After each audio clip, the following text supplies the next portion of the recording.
Welcome, everyone, to Constructed Chaos, where we run our D&D live streams every single Monday and Wednesday at 7 p.m. Central Time, and where tonight we're kicking off a brand new year. I hope you guys are having a good one so far. We're about 5 days into it, but we're starting off the new year right with some Chat Plays D&D tonight, in specific, Episode 8 of a Decay in Darkwell. We've got tons of new features. If you happen to miss us last week, you will be surprised to know that our website is now up and running. Chatplaysdnd.com will allow you to pilot characters as if you were here at the table with me. It works mostly the same way that our command system did way back when, but it now has helpful UI buttons and some abilities to predict what roles you might need to use or what abilities. It's great. You're going to love it. Go check it out over at chatplaysdnd.com. It is not verified on Google yet, so you'll have to do some extra clicking around to get dropped in. But I promise it's so much easier to use than just chat commands. If you're interested in piloting these characters for tonight, that is the way I would recommend that you do it. Even if you're not sure how this system works, you can head over to chatplaysdnd.com, and there's now a helpful little button that says just basically view only. So you don't even have to sign in if you don't want to. You can still see the character sheets there on the site, where actually you'll notice I removed the D&D Beyond links that I had in the description below, because now we're just going to refer to chatplaysdnd.com for the character sheets that we're using in this campaign. I don't want to get too derailed now, but I am very excited about that. Just like I'm very excited about our friends over at Tabletop Beard who are sponsoring the stream yet again.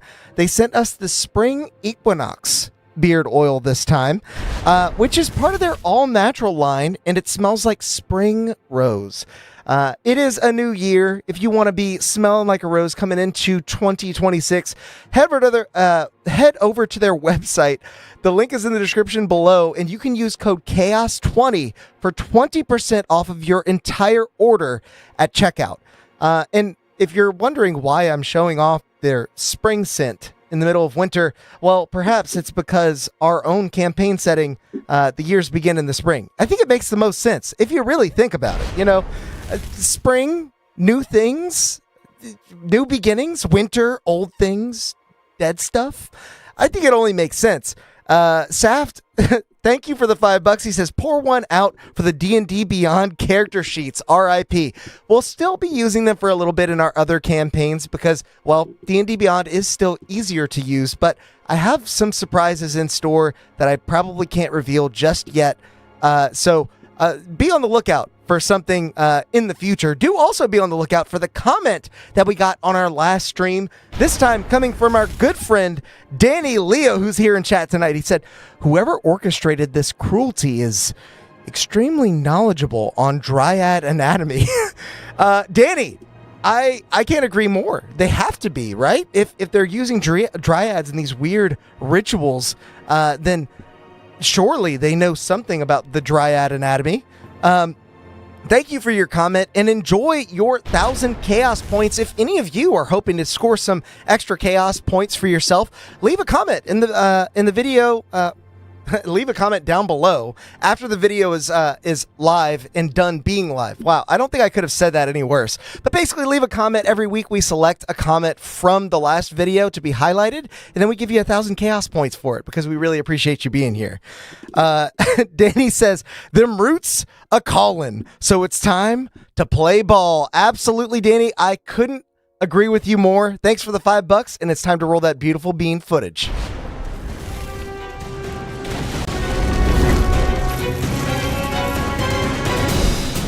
Skriel's weak and raspy screams shock you awake.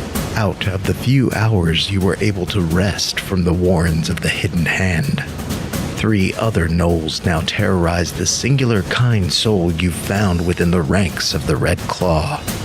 Their frustrations boil over in a cackling rage aimed at their lesser, after failing in their search for the intruders that killed their leader. With Rakima gone, infighting like this has become a grim expectation of vain brutality.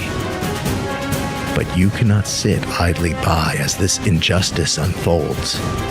Their animalistic ways are not your ways, and they will be made to answer for the wicked deeds visited upon your new friend. Their search for the Zashi strays is about to come to a very bloody end. Welcome back, everyone. So now that Chat has seen the intro and all of you have been reminded of where exactly we left off last session, it was a rather intense moment. We're going to be starting right off with a combat. So it is more important than ever to find out who's going to be playing our characters. If you're not in the running or not familiar with our system, type !guidance in the chat for instructions on how to join and how to play. But first, let's find out who's going to be piloting our Wood Elven, Paladin, and Warlock, Ayla. Looks like tonight it's gonna be Saft! Saft, welcome into the pilot seat for Ayla. Now, let's move along and find out who's going to be piloting Nyx, our drow rogue, arcane trickster. Renarius in the pilot seat to start things off. Welcome in, Renarius. I hope you enjoy tonight. I hope that the system is working better for you. I know last time it wasn't quite working. I wasn't able to look up the bug that you were having specifically, but maybe time fixed it. Who knows? Thalindra, now let's find out who's going to be piloting our High Elven Druid tonight. Looks like tonight it's going to be Russell Mooney in the pilot seat to get started. So, with all of you here now saddled into your characters, ready to get things started, head over to that Chat Plays D&D link or type !R initiative in the chat because we're going to be rolling initiative right off the bat. Saft, you can go first here. !R initiative or send us a little button press in the chat.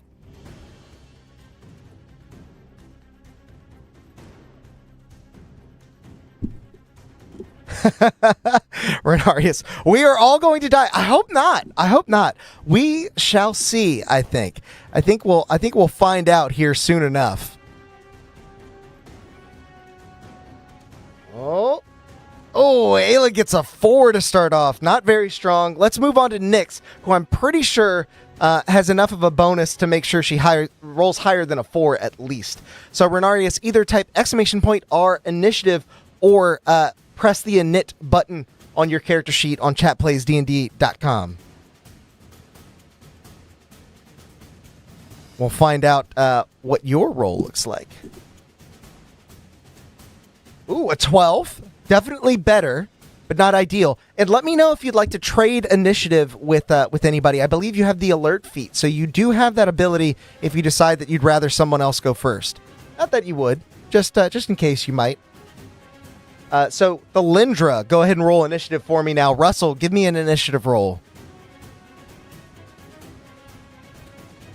No super high rolls just yet. 21! I spoke too soon. Nice roll there, Russell. So, as you may recall, all of you are just now waking up from a long rest that you were able to attain. Magic stone. Oh, okay. There it is. Thalindra, you wake up and cast Magic Stone with your bonus action, so you now have... Did not mean to press that. Oh, no. If you'd like to take it back, go ahead. I believe it's I think it's just a cantrip anyway, right? So, you all are waking up from a long rest that you were able to find thanks to Skriel, who hid you away. As we left off, Ayla was just casting Divine Favor on herself. I'm going to say that did go off because you gned it in before the end of session last time. But now we are starting initiative in earnest. You all have just leapt out and confronted these gnolls. Thalindra, you're off to camera left here, so let me know what you do. Besides Magic Stone. I know. Just a cantrip, so I didn't waste any spell slots, but I did do a handy upgrade to where I can mark off the spell slots myself on my end. Oh, I know, Zazima. Yeah, the Divine Favor was from you. Yes, very clever to get that off and set up so that you can both Divine Favor and Smite in your first turn. I will not keep you from that. The joy of a paladin. And, something else interesting. When you get to coding stuff like this and making systems like this, you start to think, like, what else should the system do for you? For example, when you cast a level 1 spell as Ayla, it automatically uses your pact slot first because it knows that you get that back on a short rest. It's the optimal thing to do. So it kind of helps you out a little bit. If you guys think of any features I can add in that vein, let me know. I'd be happy to try and figure out if I can make it happen. Danny said, time to play Freebird.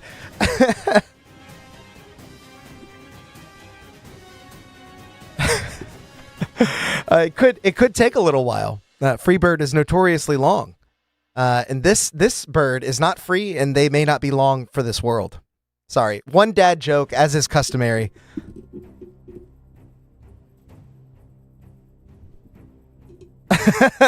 Wait, since it's the first game of 2026, aren't all spells cantrips tonight? It does make sense to me. Let the fireworks go, right?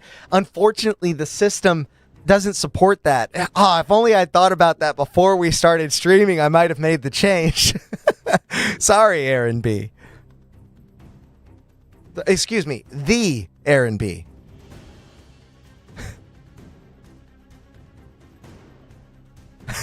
9 minutes and 30 odd seconds is the length of Freebird. I don't know why. I always thought it was like 7 minutes and some change. I didn't realize it was that long. Maybe that's why it's so famed for being long. So Russell, what do you think? You're first in initiative here. No magic stone was cast. So what are we doing instead? You're staring down these 3 gnolls. And I will tell you, Screel, your owl companion, is just off to the side here. They kind of blend in with the ground, so it might be hard to see them laying down back there. And I know druids are tricky. You guys got all the wild shapes you can transform into. Hopefully I'm ready for that. I've got some stuff off to the side here.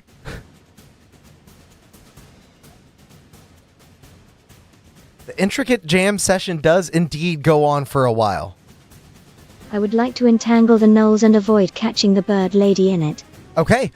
So you conjure up the roots within this cavern that you now know are extensions of your own mother. As the roots begin to swell up from the ground underneath, those pale roots grasp onto the gnolls' arms and legs. You hope that your mother's power may serve you well here, as I'm going to roll a dex save for each of them, starting with the leftmost one.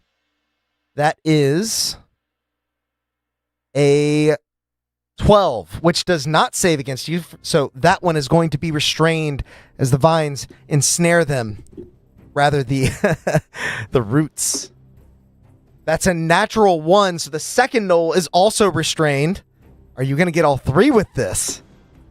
That is a 17, so unfortunately the last one is going to save against your spell, allowing them to stay unrestrained, but they watch as the other 2, in particular, the one that appears the largest is ensnared by vines. You see him begin to growl. Get this stuff off me, Jarrell. You see the smaller gnoll that was left unharmed turn to him, and he's like, "But what do I do first?" We move now from the Lindra's turn, unless you would like to use your bonus action for anything, to Ayla. Oh, sorry. No, not to Ayla. I'm looking in the wrong thing. We now move to the Gnoll Warriors' turns. We first have one of the 2 that's restrained. I'm going to see if he can break out of the restraint immediately. He is certainly clawing at it and hoping to free himself. That's another 12. 11 on the die once again as he struggles against the roots that you've conjured from your mother's form. You see them have a bit more elasticity, a bit more durability than you're used to. As this gnoll is not able to break free, they begin to gnaw against the roots, but to no avail. We move now to his leader. Well, we'll get to him in just a second. So we're gonna move now to the other gnoll that is free. Rather than turning to try and free his leader, which he was instructed to do, he's going to leap out with a bit of bloodlust in his eyes. And he's going to close instantly on Nyx. And you are concentrating. I need to drop a ring on that so that I can remember. Speaking of remembering, there was one more thing I forgot to mention. Because you all did such a great job of piloting these characters and using the new system, as well as leaping out to help someone in need that was not necessarily your ally, you all have heroic inspiration in this moment, putting your own lives on the line as this knoll closes on Nyx, the squishiest of the three of you.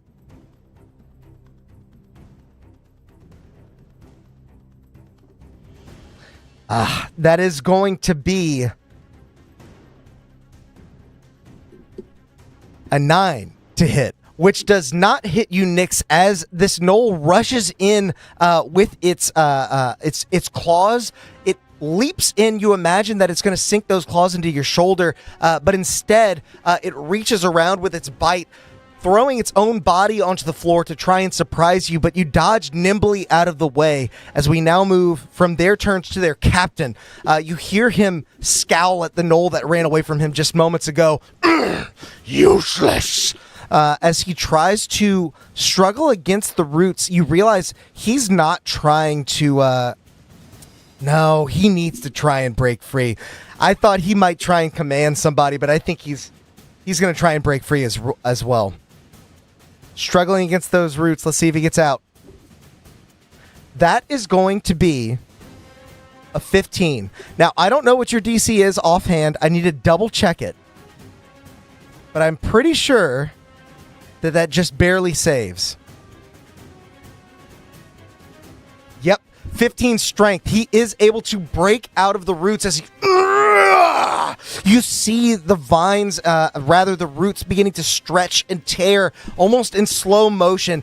There is no sudden burst forward. Simply he tears them down like ripping a small book in half. He is freed, but he did use his action to do so.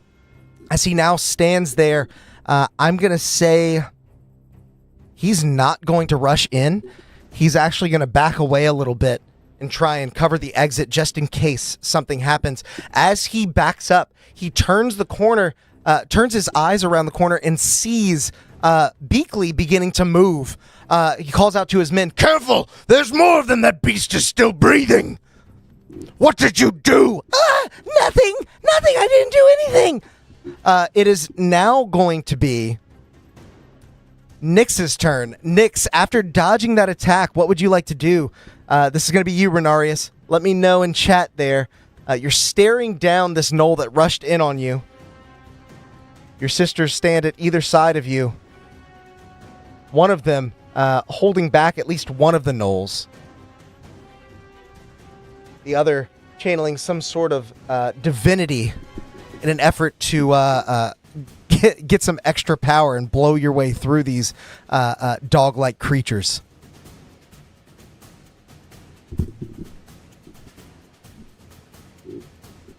Yeah, it says Zena. I'll attack with my short bow.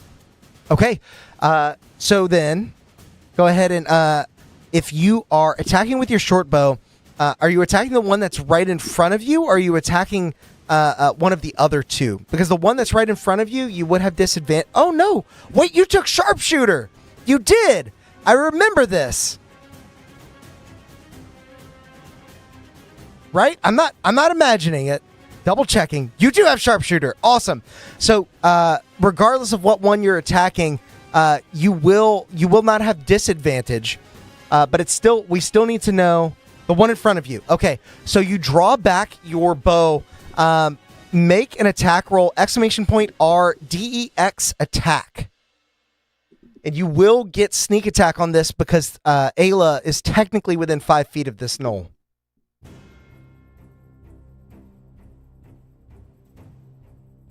Yeah, sharpshooter for the win.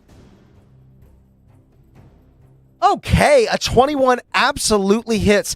As you begin to draw your bow back, you hear the knoll. Think you can hit me this close? And he dodges out of the way. Whenever he does, you track him not only along with his movements, but you sort of predict where he's going to be. And when you loose the arrow, his momentum is already carrying him into it. You stab him into the shoulder as he's driven back. You're going to roll 3d6 plus 4, I believe. So exclamation point R, 3d6 plus 4 if you're still using the chat there. It sounds like you still it's still not letting you in for whatever reason. Yeah, gotta love the 5-foot rule. It's second only to the 5-second rule. So, Renarius, roll some damage on this guy. All right. 19. Very respectable damage on 3d6 plus 4. Just going to bring them down to a number that I'm not going to tell you. As we now move from your turn, assuming you're done, let me know if not. We're going to move on to Beakley, who does get to go before Ayla here. They're going to rush in on the restrained enemy, seeing their chance to pounce on somebody who's weak and has not been able to escape those bonds. They make 2 quick attacks with advantage. The first is a hit, a 24. The second is actually Your mother was a hamster and your father smells of elderberry. Beautiful. Yes.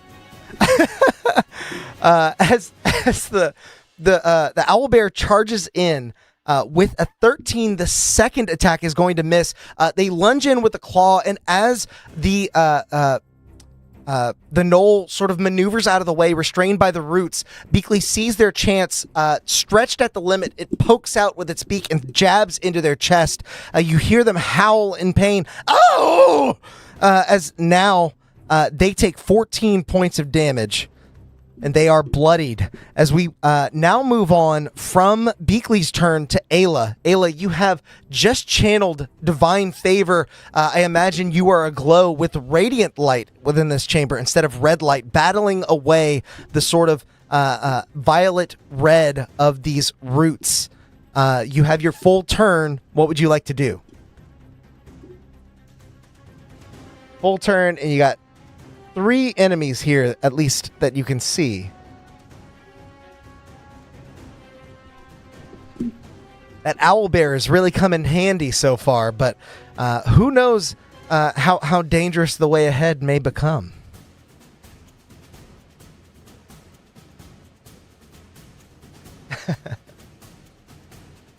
Control the battlefield, then deal damage. That is the optimal way to do things, I suppose. In this case, I imagine you guys followed that rule to a T. Getting that entangle off was very, very useful. They would have gotten some attacks, more attacks than just one on you, if you had not done that. Really great on the action economy. I smack the nearest bloodiest enemy and apply Divine Smite to get a Kia on the board. Okay. To get a Kia on the board? KIA? As you begin to channel your Divine Fury, you realize that the one directly in front of you, the one directly in front of Nyx, is the most badly hurt one. They're quite bloodied and could fall to just one more attack. Go ahead and make an attack roll. If you, kill in action. If you're at chatplaysdnd.com, you can just push the button for whatever attack you want to make. It is not an advantage or anything, so just straight roll. But if you're here in chat, oh, you got it. Nailed it. Ooh, with a 6, as you go to swing in on this enemy who is quite damaged, quite bloodied from the arrow that they took in the shoulder from Nyx. They don't so much dodge as they sort of trip over themselves, losing blood on one side of their body, having it throw them into a dizzy state. You slam your maul into the ground, sending sparks and stone shrapnel alike across the chamber. You unfortunately miss here in this moment, but is there anything else you'd like to do? You do still have a bonus action. You all are pretty stocked up on resources, but I will let you tell me if there's anything else you have in mind as we now move on to Thalindra. Thalindra, Russell, what would you like to do? We move back to your turn. One of the enemies is still restrained. 2 of them looking quite rough, and the captain standing at the back, just sort of observing his men after breaking free of your entangle spell.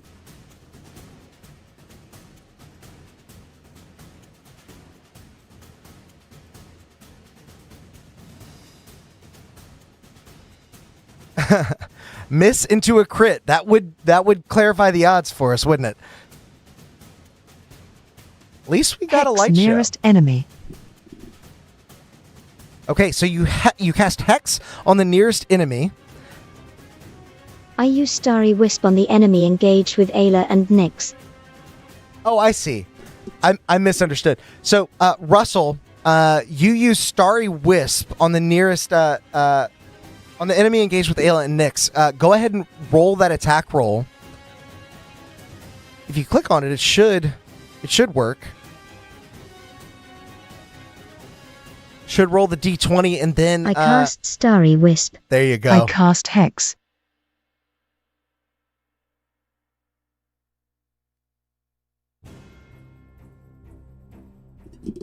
You guys are confusing me here. Okay, and Ayla cast Hex with the bonus action. I see. Now I've got it. So Thalindra, as you cast your Starry Wisp out in front of you, it is a 17 to hit, which does indeed hit. You deal 7 points of damage as your sort of moonlight, starlight combines with Ayla's radiant emanation from her divine favor. You strike at the knoll, and you see him driven to within an inch of his life as he sort of rolls across the floor in agony. Oh! Oh! As we now see Ayla has cast Hex on the nearest enemy, which would be the one in front of you. We double check Hex here.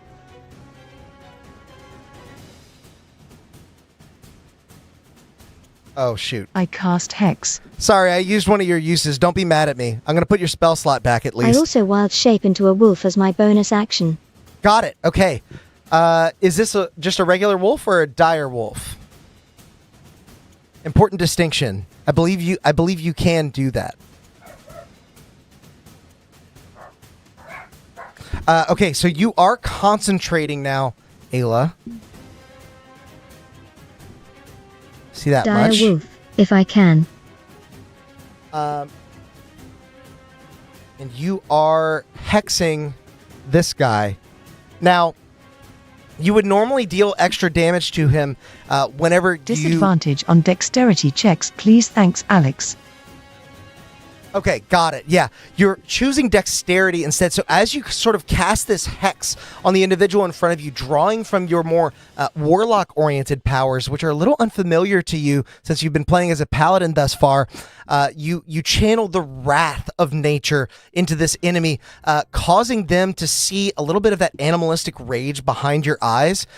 You see them almost lock up in place, scared about what may come next, feeling that impending doom wash over them. So they are hexed as you concentrate. Thalindra sees your move here and raises you a transformation into a dire wolf.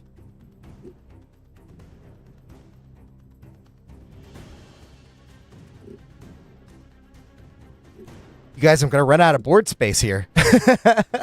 As your back sort of arches, a mane sprouts out from around your neck. Your nose elongates and begins to snarl. You carry that concentration of the entangle within you, almost like a clever wolf that has trapped their prey and snared them in those roots so that you can better hunt them, beast as you are. And Russell, did you actually click the wild shape button? It is under druid abilities, so I'll click it for you. And that will automatically give you your 12 temporary hit points as you are now the tankiest member of the crew. Oh, Zazima is now in here. Tactics, though.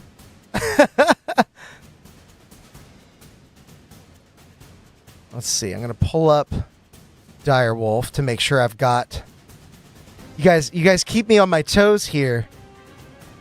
I think it's been a different animal every time.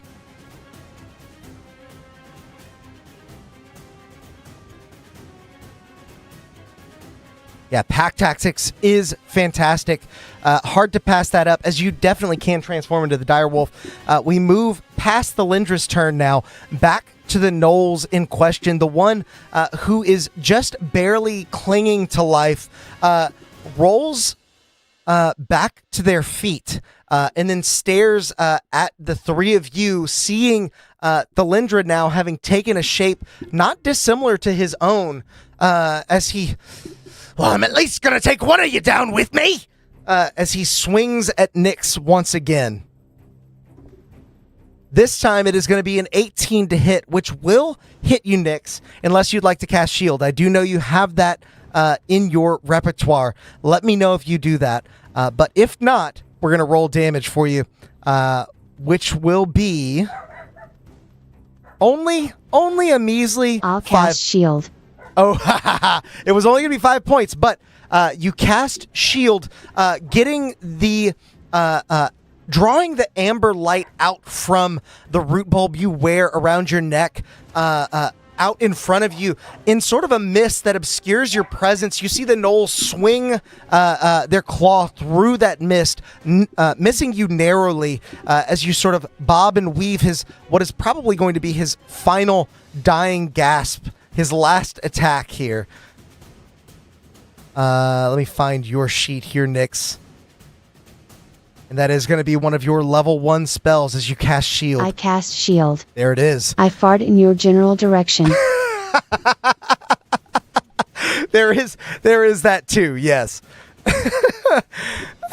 Red farts, you might want to get that checked out. I don't know what might be going on with that. As we move on from that Gnoll warrior to the one that has been gnawed on by your pal Beakley. I think in this moment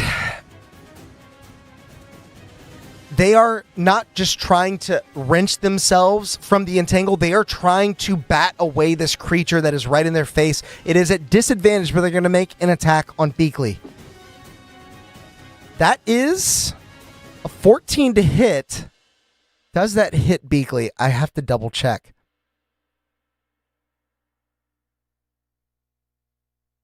Beakley is an owlbear. I was typing Beakley into the search bar. Whoops. That does unfortunately hit. It is just above their AC. So as he connects in his dying breath, most likely, he deals 5 points to Beakley. 5 points of damage.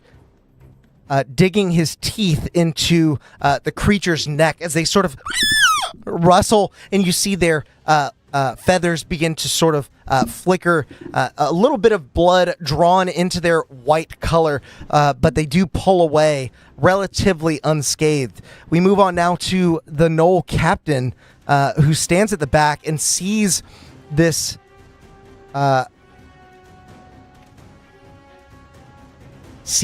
owlbear as an immediate threat, but might wonder...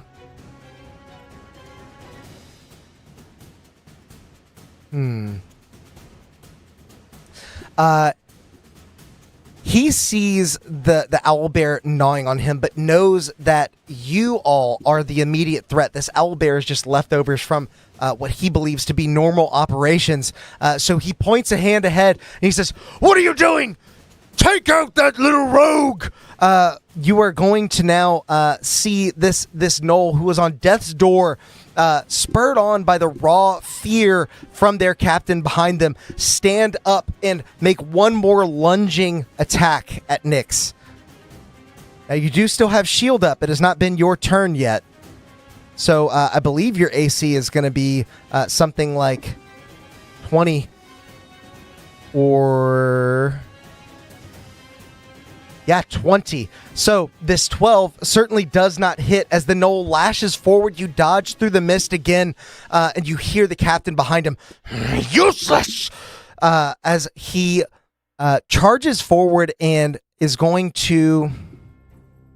He's got 30 feet. He can definitely get there, moving through his ally's space. But I think instead... he's going to charge directly forward, not giving you guys a line of escape. And he's going to take a little nap on the ground, and then he's going to stand up. Man, this mini's top heavy. And he's going to swing on Beakley. Because if he passes out that owlbear, that means you might have an opportunity to get around him towards the door, and he doesn't want that.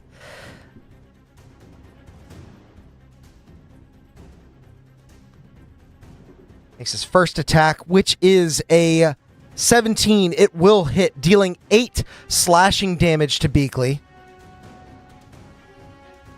This is the most damaged they've been the entire time. He swings again, this time lunging in with a bite. That, unfortunately for him, is going to be a much lower roll, an 8, which does miss Beakley. The creature leaps out with a start, not having realized the gnoll charged in at such speed. And when it does, it moves out of the range of its bite, leaving the captain standing there, hoping that his companions can hold off until next round, hoping that he can stave you off until help arrives. As we now move from his turn to Nyx's turn. Renarius, what would you like to do as Nyx? Beakley is on deck, and then it's Ayla.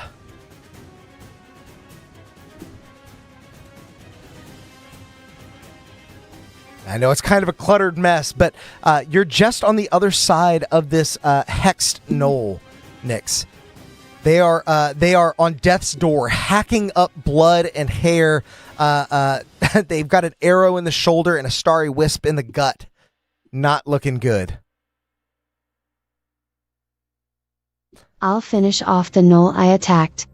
Okay, you draw back your bow once more, and I'm going to say make another attack roll, !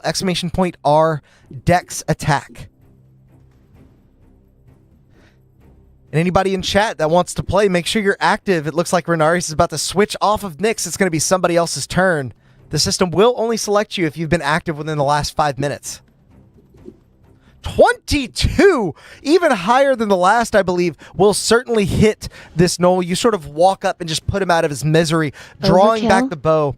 Don't even worry about rolling damage because he had 1 hit point left. You drive this gnoll, whose name was Jaral, into the ground with that final finishing arrow. You hear the gnoll behind him sort of whimper for a moment, and when you make eye contact, his look of concern vanishes, and he snarls at you. You see a brief moment of the humanity buried beneath this matted fur. As we move, well, you do still have a bonus action and your movement. It's up to you. And I believe Hex may be able to be moved as a bonus action on your turn, Ayla, so keep that in mind. But we now move on to Beakley's turn. Just let me know if there's something else that you wanted to do, Nyx. As Beakley sees the restrained enemy in front of them, but also sees the gnoll captain to their side, believing it best to take out a threat first before... I gave him a perfect unicorn horn as a finisher. That makes a lot of sense. So he's got 2 dog-like ears and a unicorn horn in the center, almost like some sort of... mythical creature, not just a dog person. As Beakley decides to not play with her food, she lunges in at this restrained gnoll, rolling at advantage here. Wow, that is a 16. Not great, but that does still hit. As she deals another 14 points to this gnoll, he is no more.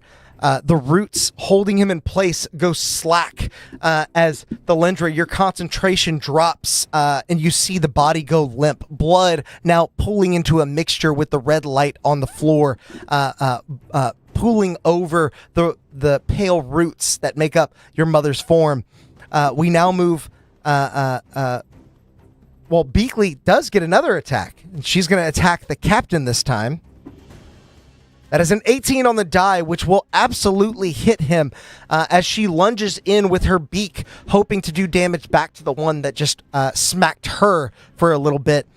You see she deals 14 points of damage, the first damage that he's taken in this combat, as he is ragdolled onto the ground, rolls, and then stands. You see... there's a large gash that has been taken out of his side where blood now drains down his leg and onto the floor. We move past Beakley's turn to Ayla. Ayla, what would you like to do? Thalendra, you're on deck, so be thinking about it. Ayla, you are back here. Nobody has strayed away from your sleeping spot just yet, but now it looks like the enemies before you have been felled. There's only one man left standing. And who knows if he'll stick around for much longer. Renaria says, take out the captain. That is a good idea. He's a little meatier than the others, and you can tell that just by looking at him. So there is a chance he might be able to get out of the door and call for help before you're able to stop him.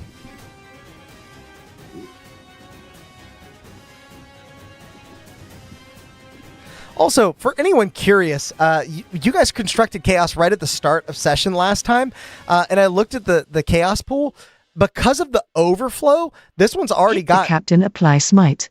Can I move Hex to him bonus action? You absolutely... Well, so moving Hex is a bonus action, and smite is also a bonus action. So you can't do both in the same turn. You do have divine favor on, and you do definitely close on the captain here. But I'm going to let you tell me which you choose to do with your bonus action. Do at least roll to hit them first. We'll need to see if you... smite the fiend. Smite him indeed. Yeah, you get some extra damage on that smite. That is a feature I need to add to the system. I just realized.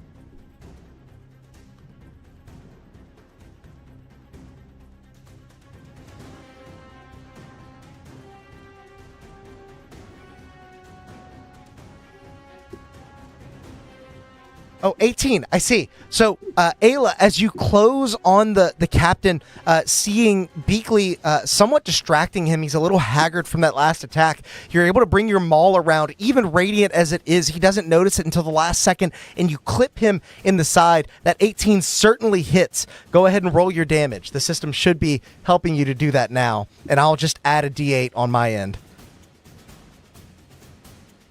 since it doesn't account for him being a fiend.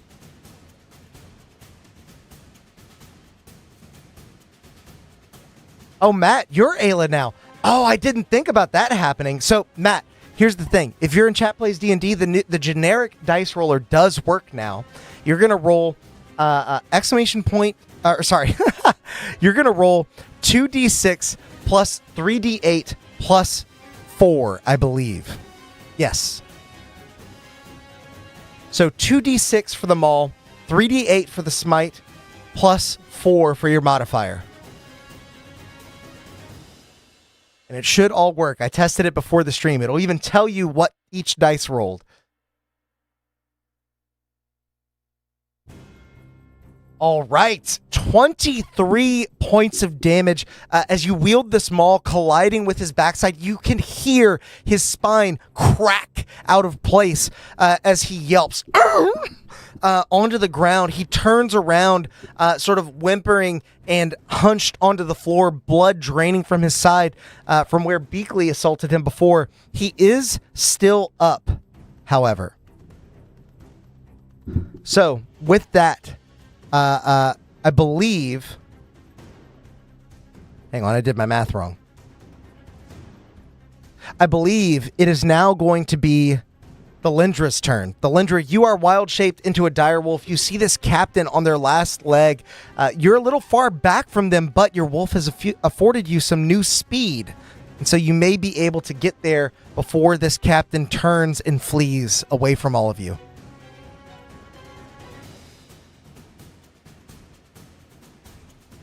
I would like to bite him with my wolf fangs. Okay, you rush in and you will get advantage because of pack tactics. The system does support that. If you scroll all the way to the bottom of your sheet, you can hit roll modifiers. Give yourself advantage on that attack. However, I guess for the wolf... Oh, this does make it complicated, doesn't it? So for the wolf, it's going to be a +5 to hit. Whatever you roll, I'm just going to have to -2, I believe. Or no, you're exhausted. So it's actually you get -4 to that in this case. Am I making sense? If you were to just like make an attack with a oh no, because hang on. Wild shape is hard to integrate into a system like this. And I'm seeing the worry from it. So go ahead, just cast Starry Wisp from your character sheet. and I will know that that's supposed to be a bite attack. But make sure you tick the roll modifiers for advantage. This is supposed to be user-friendly, I swear. I cast Starry Wisp.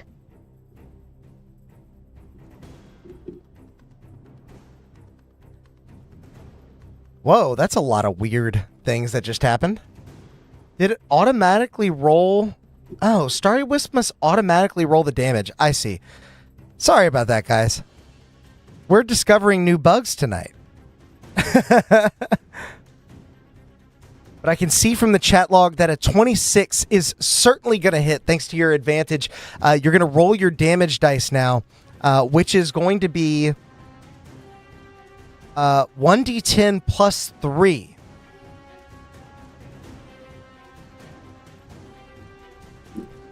And it will have the prone condition too. So using the generic dice roller, you can do 1d10 plus 3. There you go. That too. 9 points. As he is still up, but driven to the ground.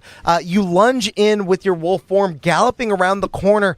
You bite into his flesh, the same area where Beakley peeled away at him before. You pull away with one of his rib bones in your mouth. He is prone and on death's door, but still breathing somehow. Thalindra, is there anything else you're doing on your turn? You do still have a bonus action. I'm not sure if there's anything you can do with it. But if not, we are now going to move to his turn as he stands from his prone position. He looks out across the three of you that have gathered around him, not necessarily at Nyx in the back. You see him glance towards Skriel, and then towards the door. But instead of fleeing, he looks Thalindra in the eyes and says, "Let me show you how a real warrior fights." And he's going to I'm make... going to wear your ribs as a necklace, hee hee. Winking face emoji. I imagine you respond to him like that because you can talk in wild shape now. He tries to lash at you with his claws one last time. That is a 21 to hit, which does hit a direwolf. He deals 5 points of damage to you. Go back here. Give you your damage. You're going to like it. Okay, as he finds purchase in the side of your wolf form, he scrapes away at your skin but does not draw blood thanks to the temporary hit points you have. You hear him, "Ugh!" And he tries to bite you once again. That is going to be an 18 to hit, which will also hit the direwolf. He deals another... Was it 8? Or was it 7? No, it was supposed to be 8. I don't know why I looked at 5. I was looking at the wrong thing. Oh no, I dealt the wrong amount of damage. Well, just treat it as I rolled low on the dice. But now you are going to take 8 points of damage from what you imagine may be his final attack against you.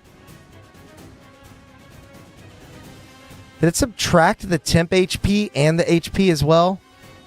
No, it did not. Okay.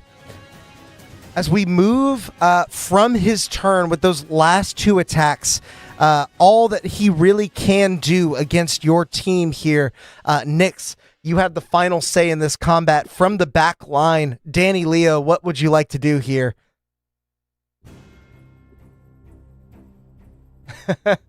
Still up, knock on wood. Yeah, Thalindra, you've only taken 1 point of damage past your temporary hit points. It probably wasn't beneficial for him to swing on you. However, he sees a wolf. There's like sort of an alpha mentality. I know that's not a real thing, but he maybe thinks it is. He seems like the kind of person that would. Yep, 37 out of 38. Had 12 temp HP, took 7. and then took 8. Hang on. How does that math work? Or did they take 6 last time? I don't know. Whatever it is what it is. We're going to say that.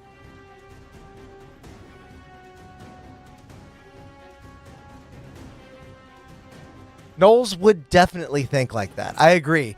Very in line with their lore and history, at least traditionally. These guys are a little bit different in my world, but for the most part the same. I switched to dagger and approach like a ghastly presence as I plunge the blade into the captain's neck. Okay.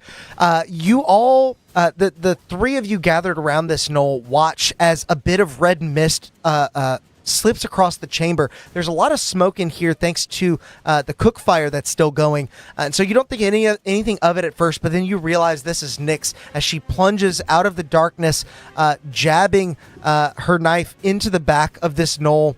I'm going to make you have you make an attack roll. It's going to be you could roll it on the character sheet. It's going to be a straight roll, no advantage, but you will get your sneak attack if you hit.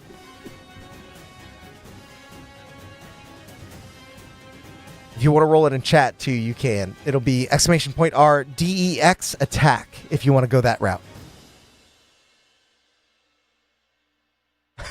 Look out for the Demogorgons. Hyenas, I mean.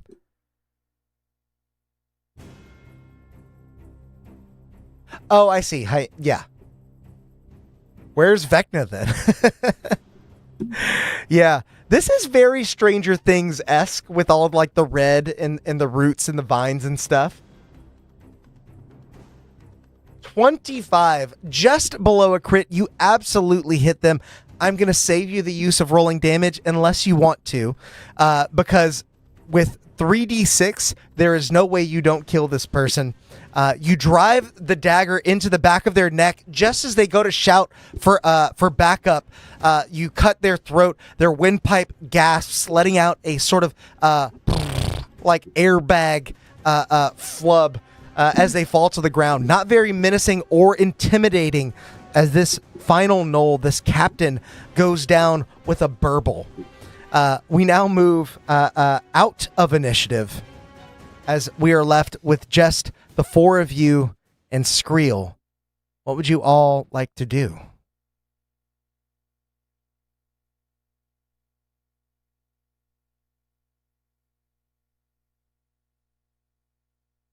I'll let any of you decide our next move here.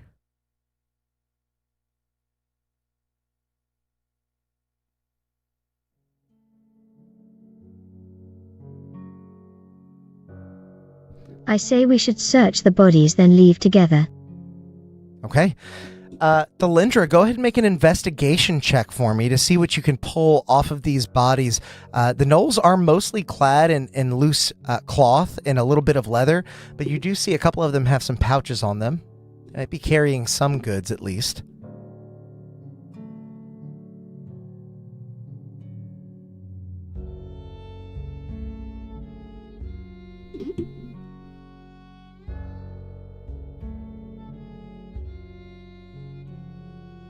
Okay, with a 17, as you look across the bodies, you find a couple of rusted weapons that they're no longer using. They make use of their claws just fine. And more importantly, with a 17, you find the equivalent of about 25 gold pieces. We're going to add 25 gold to your character here. Outside of that, you notice distinctly that they are not carrying any of the pale root bulbs that you've seen since entering. You imagine that these grunt levels may not be of the kind to...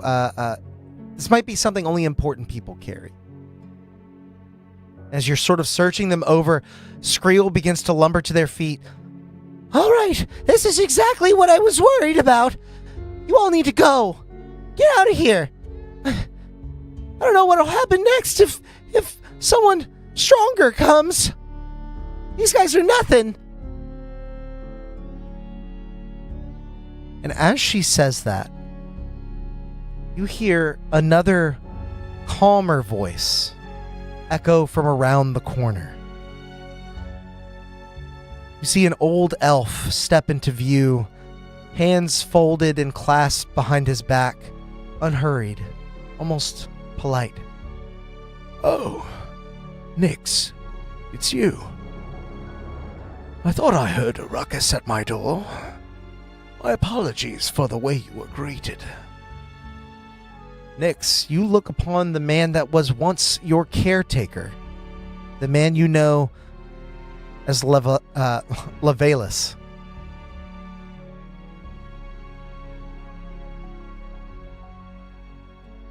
What do you all do here in this moment? See Beakley sort of square up against him. As he sort of eyes the creature. Strong-willed. I admire that.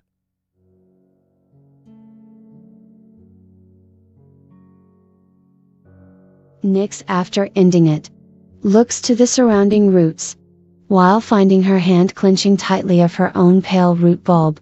A odd sensation, a craving for life, as her eyes grow cold to him.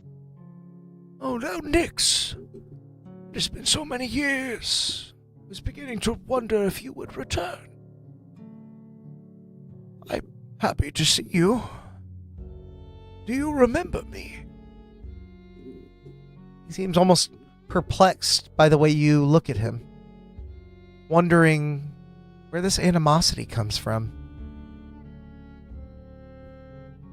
But you know where it comes from. We know what Nyx is doing. We know Thalendra has just searched the knolls. Ayla, what are you up to here? Matt, what are you doing?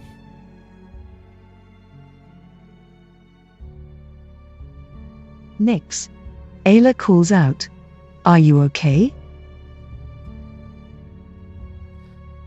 He sort of looks to you, Ayla. I see you've brought some capable friends. Glad you've had someone looking after you.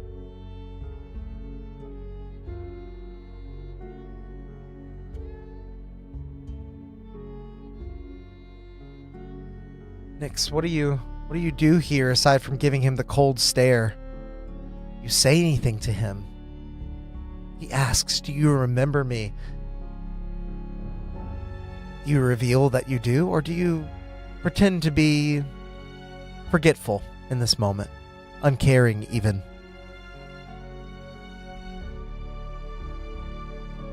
I cast Detect Magic, Sparkles emoji.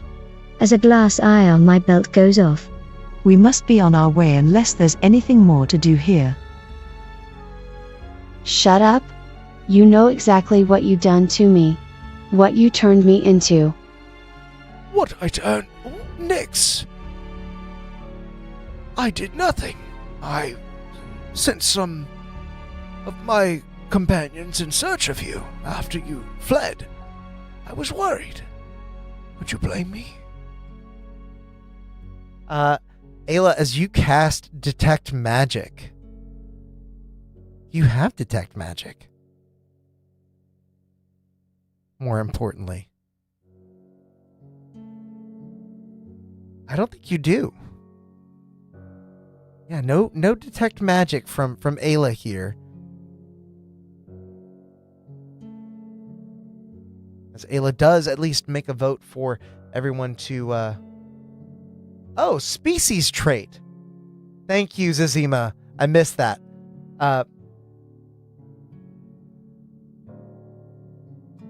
Matt says that wasn't him.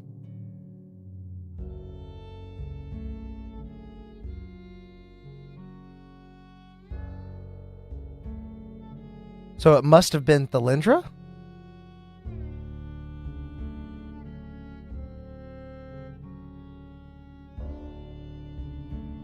Detect Magic, there it is. Yep. Okay, so Thalendra, I will use your Detect Magic there.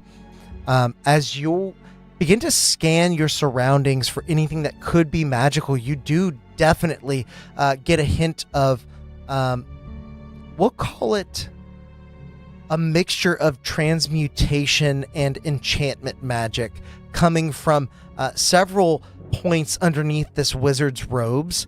They appear to be in the vague, like a circular shape. You're not sure what exactly they are without pressing in further or inspecting them directly. Realizes she hasn't had her fill of pumpkin spice to calm her nerves, then laughs as a prank to the caretaker.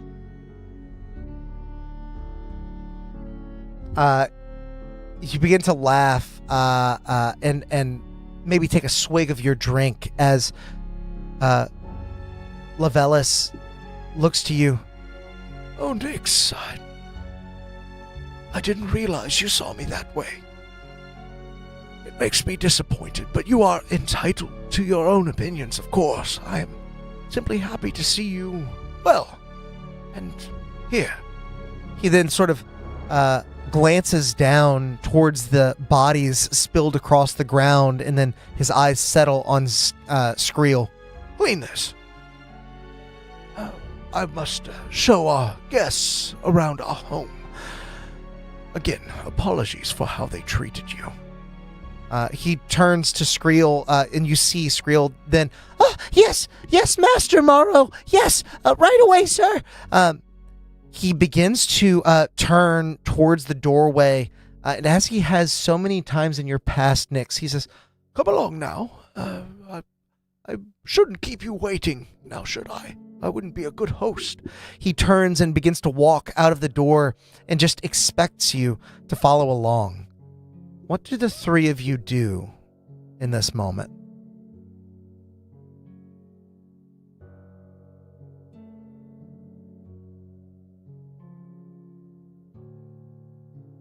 Ayla, Nix, Delindra, what do you do as this individual that you had built up in your minds as a terrible evil has simply welcomed you into their home?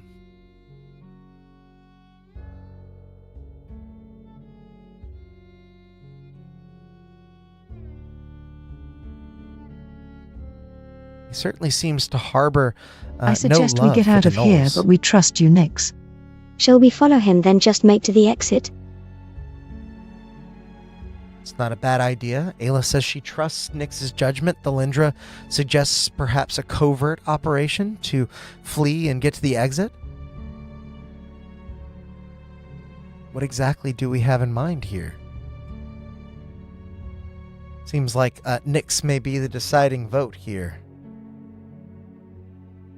Given that this is most directly related to your backstory, I will give you dibs, more or less.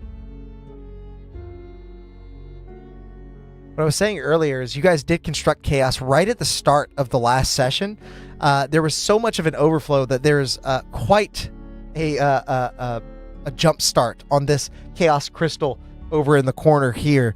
Nix goes wide-eyed as she realizes she just took the last swig of her ale. Sighs sadly and just moves forward, feeling confused. Nix, you allow the ale to settle in the back of your mind, letting it numb the pain once more, but there's a little tinge of anxiety in knowing that you're not going to be able to do that moving forward in a place where there is so much pain, so much confusion. You fall into old habits and begin to move after Lavelis, your old caretaker, as your sisters sort of glance at each other and begin to follow behind.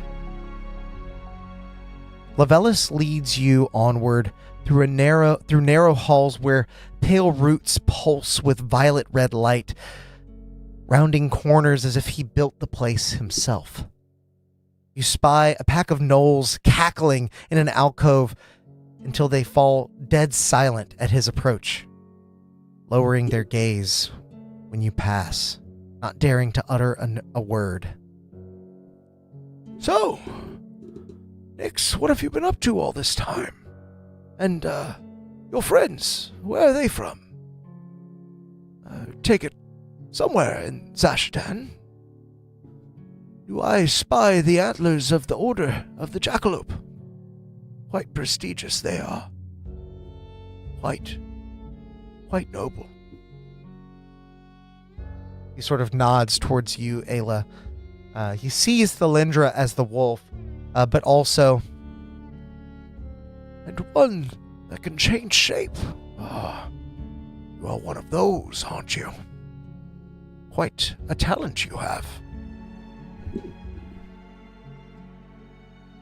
You guys respond to him at all, or are you just allowing him to continue leading? showing you around the place.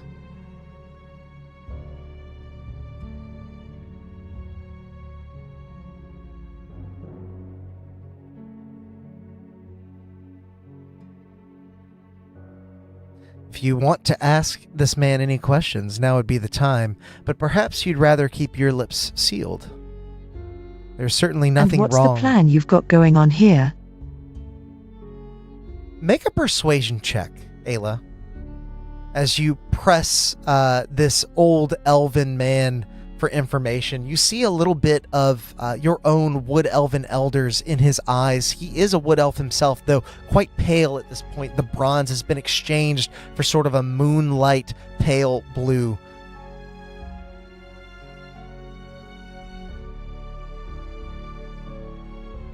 Non-natural 20. Oh, I was so hopeful for you.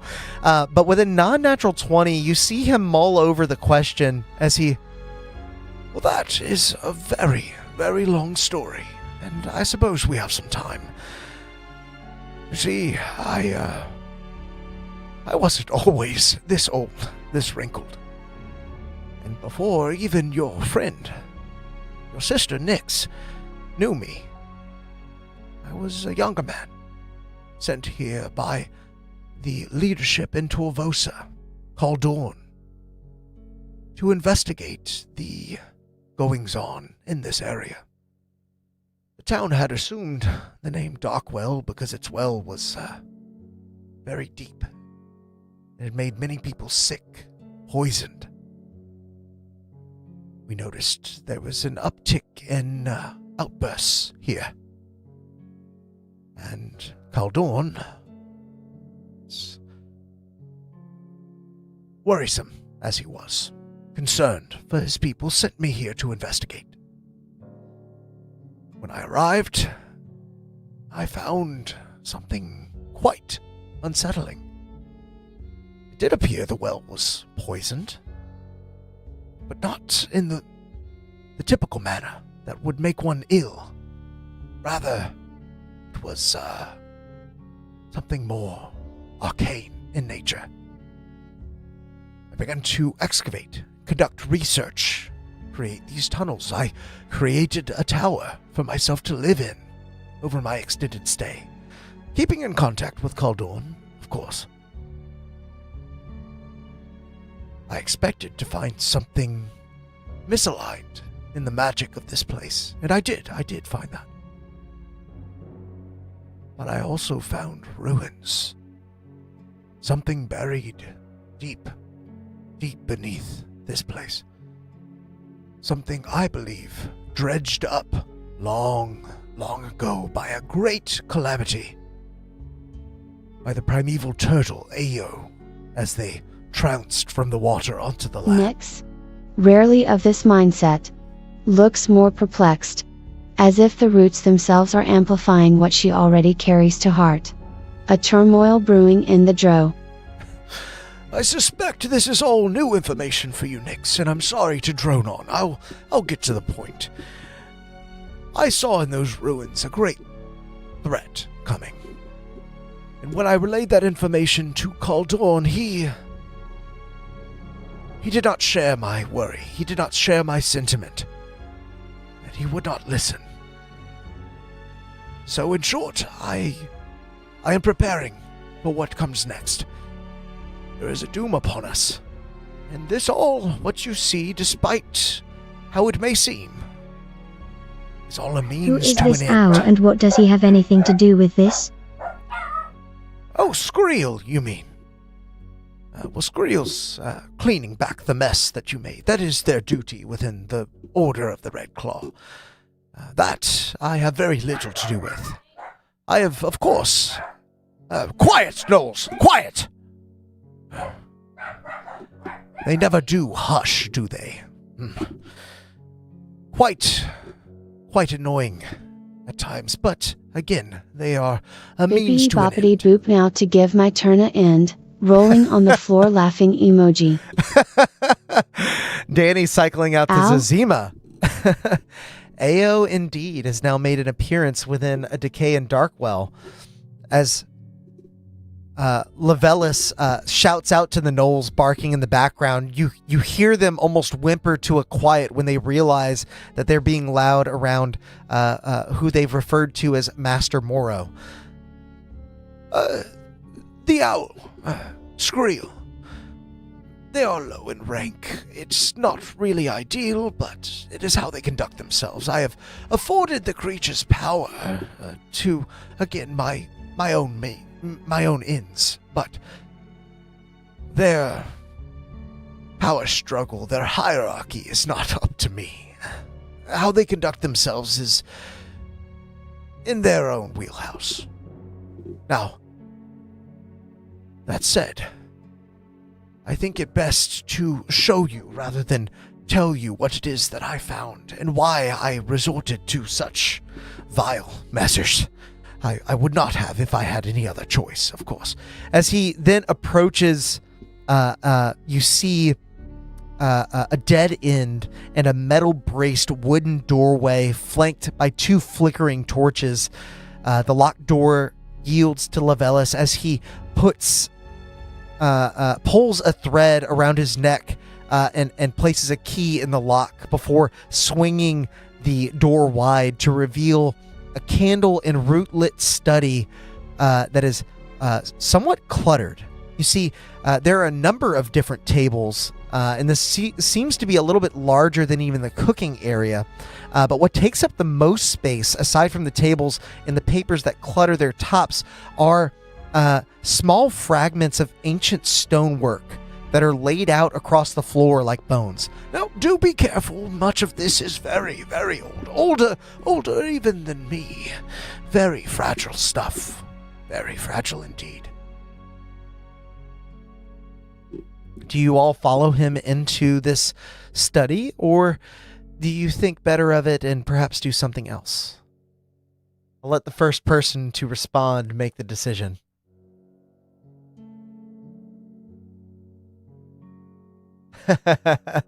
Everyone is commenting on how these campaigns connect to many of the other campaigns on our channel. If you're interested, make sure to like the video and subscribe. Did kill the cat.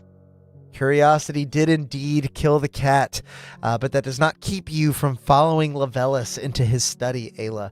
As you press in, so does Nyx and Thalindra behind you, Beakley tailing the party ever so slightly, just able to squeeze their cautiously enter, keeping my hand on my dagger.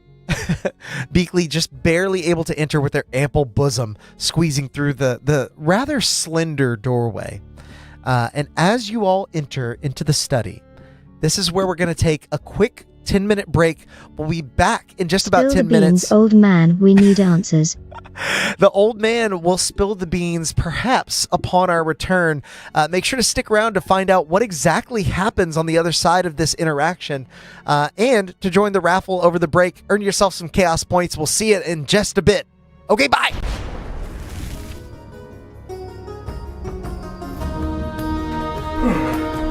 Oh! Terribly sorry. I didn't know anyone would be here while the stream was running. Give me a moment to tidy up. It's much better. Well, while you're here, we might as well take a moment to thank all of our members for supporting the channel and bringing this stream to life. A huge thanks to Tides of Mo, Tabletop Beard, Grim Reaper, Atmos Seeker, Justinian of Darkport, Angel Jobert, Angel of Darkport, Brett Venable, Dutin 103, Zebek Longfang, Lil Tired, Memebot 69000, XIVM, Jason Miller, Corey of Darkport, Devin Beard, Wilfreda Figueroa, Ruby Rod, Sam Huffpower, Daniel Struve, Agile Monk, Moon Goose McQueen, Jude Eschette, Russell Mooney, Licia Harding, Saft 911, James Carr, Velcy, Drazadi, Renarius Ash Kevrin, Ira Wing, Tom Server, Meta Lisa, Dwayne Bradway, Labos, Tiago Livas, Samurai Knight, Top 0240, JXC, Jonathan Gonzalez, David R., Thai Local Dog Boy, The Boom Bastard, Rotten Apples, Joe Zielbauer, Renegade, Bi-Coastal Gaming, Gabby Owen, Colwyn's Tabletop, Bare Knuckles, Morgan Feenston, Gianno Ritz, T0 Ninjinka, Jerome Grant, Ethan the Chewinga, Houdino, John Royal, Lance Parrish, Iago Sousa, Onward Scenario, Yoda Sith Lord, Wheeler, Ailford, Bohica, Michael Parrott, Inspired Camel, and Todd Liam. You know, members get tons of unique benefits as well, like these weekly shoutouts and emojis that they can use in the stream chat, and a heaping helping of chaos points that can be used to, well, perhaps it's better to show you. Welcome to Constructed Chaos, a D&D live play channel where you get to control the game. Join us on Wednesdays at 7 p.m. Central Time for our in-person live stream that allows you to influence our adventures in major ways. From alternate plot points to rerolls to absolute chaos. And tune in on Mondays at 7 for our brand new Chat Plays D&D format where you get to roll the dice and pilot the characters themselves straight from the live stream chat. And between it all, there's tons of homebrew content and guides that we release every single month. So be sure to subscribe to the channel. And until next time, go out there and make some chaos. Greetings, viewers. Bramble Backfoot hopping by to let you know about our monthly homebrew packets issued to all those brave enough to join the ranks of our prestigious order. With a plethora of items, monsters, mechanics, and more, it's easier than ever to bring chaos home to your table. So become a member and let's fight the forces of evil together.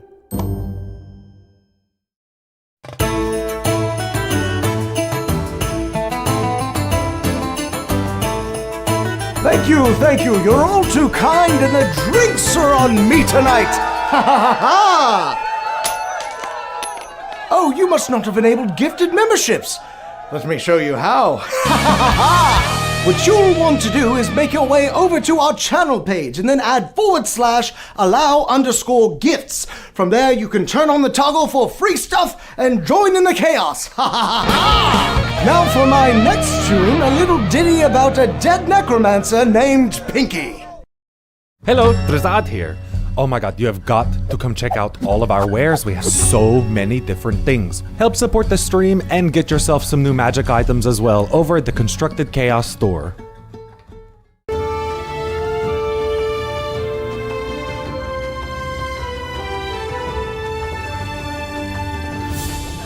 Perfect beard brew, perhaps lizard wart, or giant scorpion venom, and a watcher's eye stalk.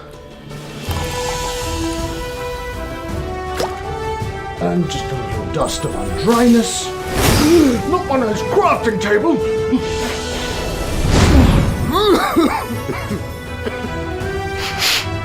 Smells pretty good, actually.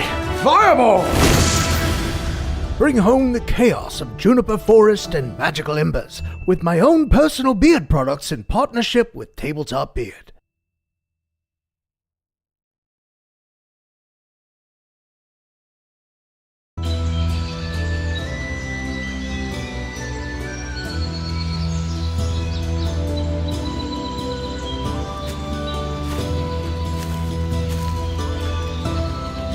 Bear Dritz here, letting you in on a little-known ranger secret that'll keep you satiated in the wild, even when you have no rations left. Ew, not that. I'm talking about subscribing to the channel and hitting that bell icon. It's easy to miss the signs of a stream going live if you're not prepared. So make sure to do that and... What was that?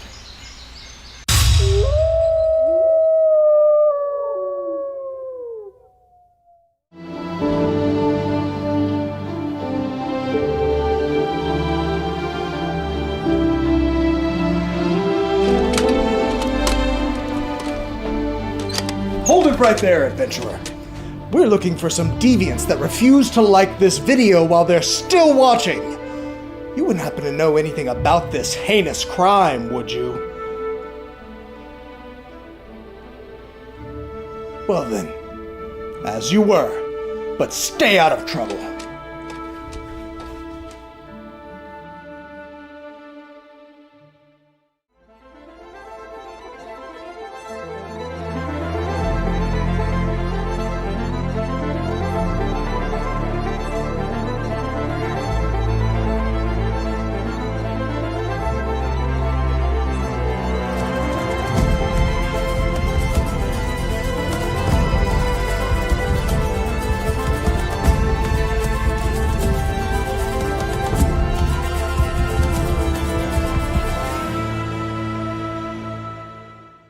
It appeared out of thin air when they found it, as if by the will of the plains themselves.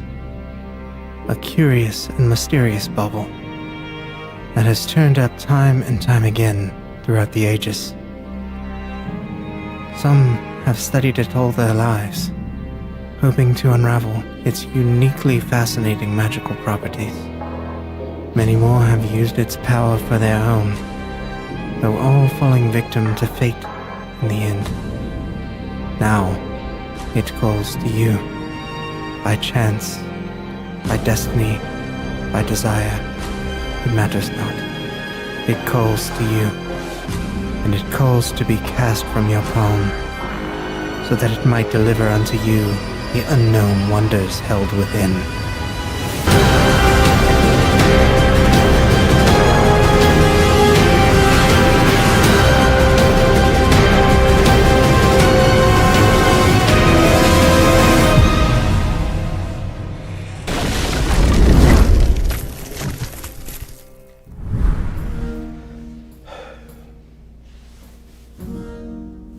How much longer are they going to... excuse me. Are they still not back? Wait there just a moment. I'll fetch them for you. The little chaos gremlins. You have people waiting, you know!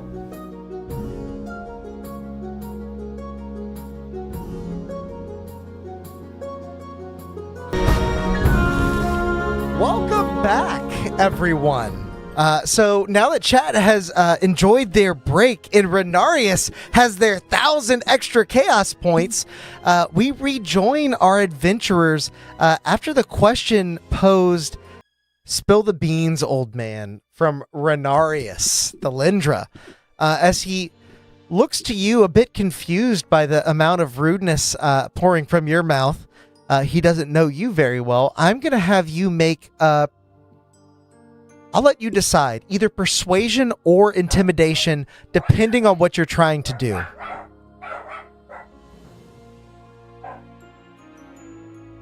So, exclamation point R, persuasion, or exclamation point R, intimidation.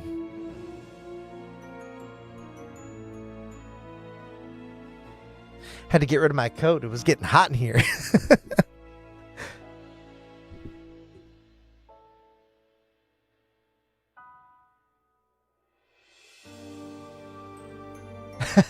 The Knowles, Fritz and Mabel are in the back.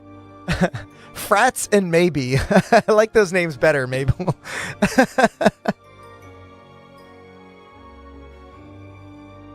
So Renarius, exclamation point R, intimidation or persuasion? I'll let you, persuasion. So not trying to push the old man. But with a 13, you see he hesitates a bit before... Well, of course, I'll tell you everything I know. I would expect nothing less as someone who studies the nature of the wilds. What I have found here, and what I have been researching, is not only the nature of this place, the fact that nightmares are so prevalent within the bounds of Darkwell, but also the ruins that lie beneath. These, you'll see, tell a story. One etched into the annals of time ages ago, before any of us were here, before any of our kind were here. Here, in fact, you see he taps on an impression with one finger, a paper that he's sort of chalk etched. He begins to speak almost reverently.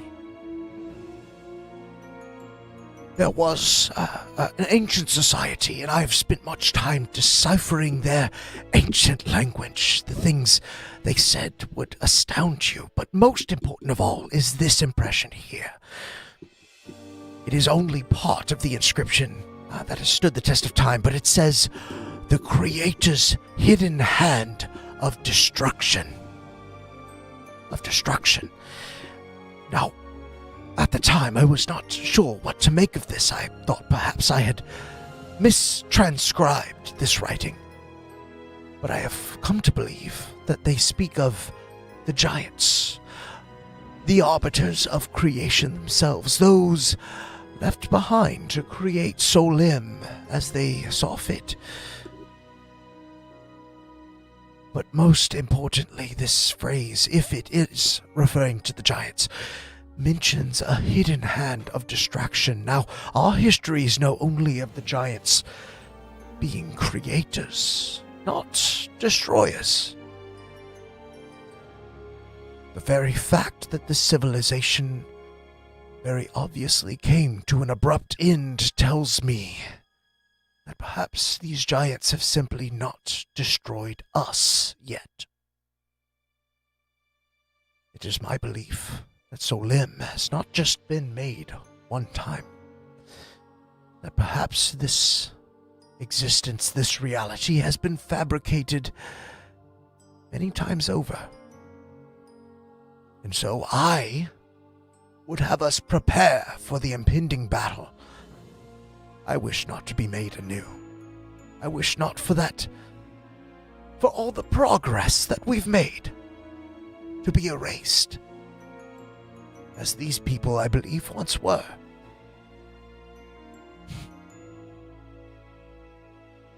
Do you think me crazy? Khaldorn certainly did. But he was not here. He could not see the evidence that I had found. That fool sat in Torvosa, clinging to the old ways, old traditions. It was not until his son Thralland forced himself upon the throne that he began to listen to some manner of reason. Thralland listened to me. Though for his own purposes, Thralland enjoyed the power that I could give to him by harnessing these nightmares.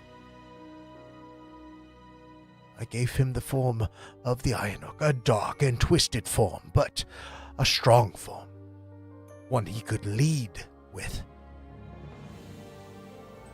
so that in time we might be prepared for what's coming. We might be prepared for our unmaking.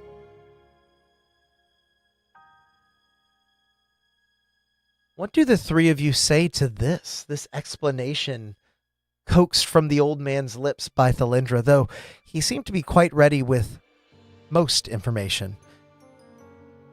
You perhaps wonder if he's left something out. Or if perhaps he is as deluded and crazy as he sounds. I wonder what everybody feels Insight about him. check. Nyx, make an insight check for me. Exclamation point R, insight, or if you're using Chat Plays D&D, just push the button.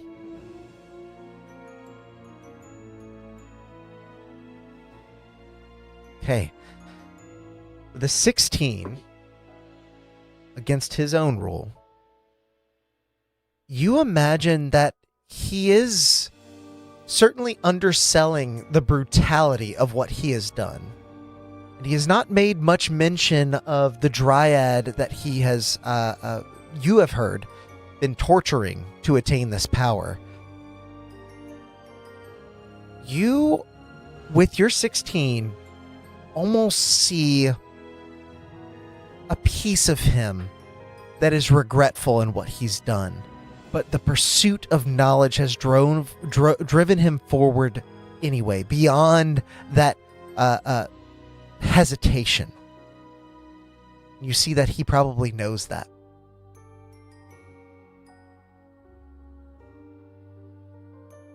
More than anything, you see his eyes begin to rest on you, Nyx, as he then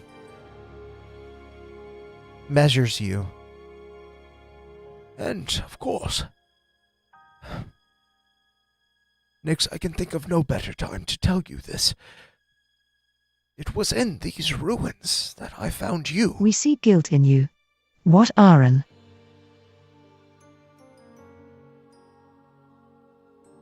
I found you here.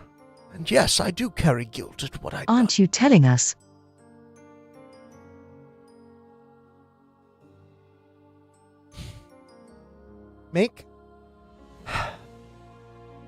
Make a persuasion check. It'll be a straight roll because you have not tried to persuade him in this moment. So, Matt, make a persuasion check to see if he'll tell you what he's not saying.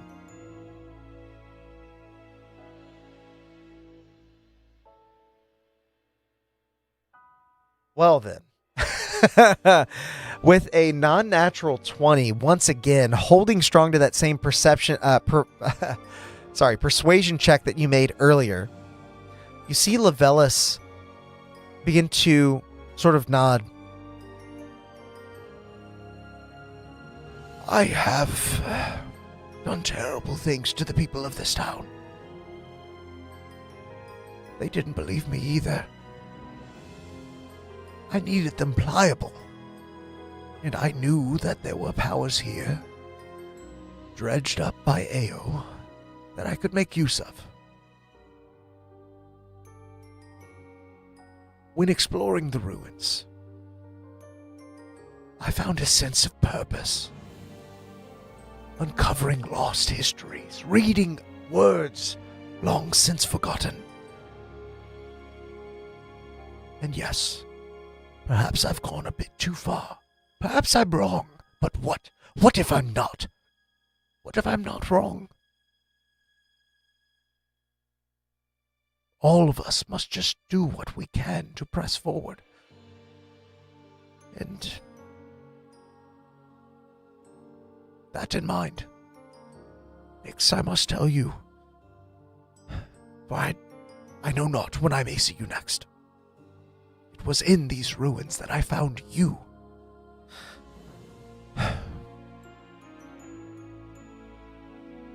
That trinket you wear around the neck. That bulb that you stole so long ago holds a great deal of value, yes, but perhaps not for the reason you think. Locked inside of that root bulb is a nightmare. A nightmare of yours. A nightmare of your past that may yet reveal more hidden truths, things I had not seen. Ways to understand this, and only the way that someone from here could. Now, Drow are not native to these lands, but it's possible you came in and fell down the well. Perhaps you were abandoned by your parents. I would not dare to imagine why they could have done that. But I believe that you are something more. I believe that you may be the last known survivor of this ancient Drow civilization.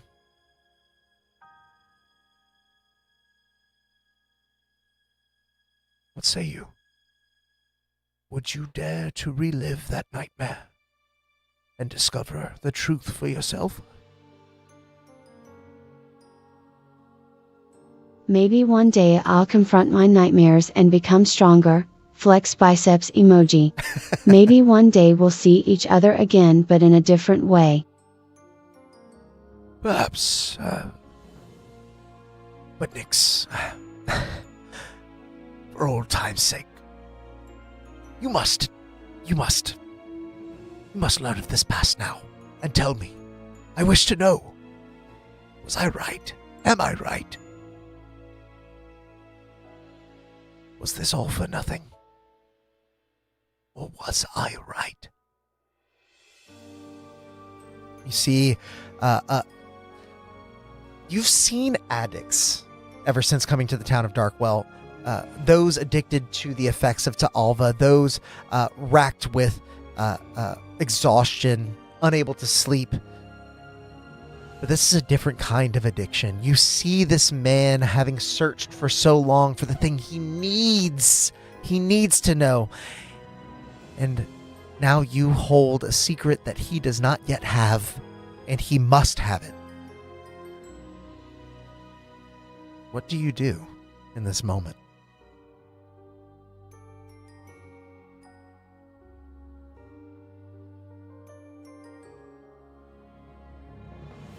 Also, not sure if the fact is lost on all of you that the hidden hand does not have the same meaning you thought it might.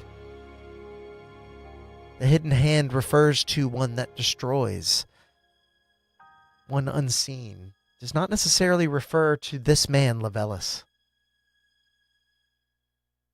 Welcome in, Angel.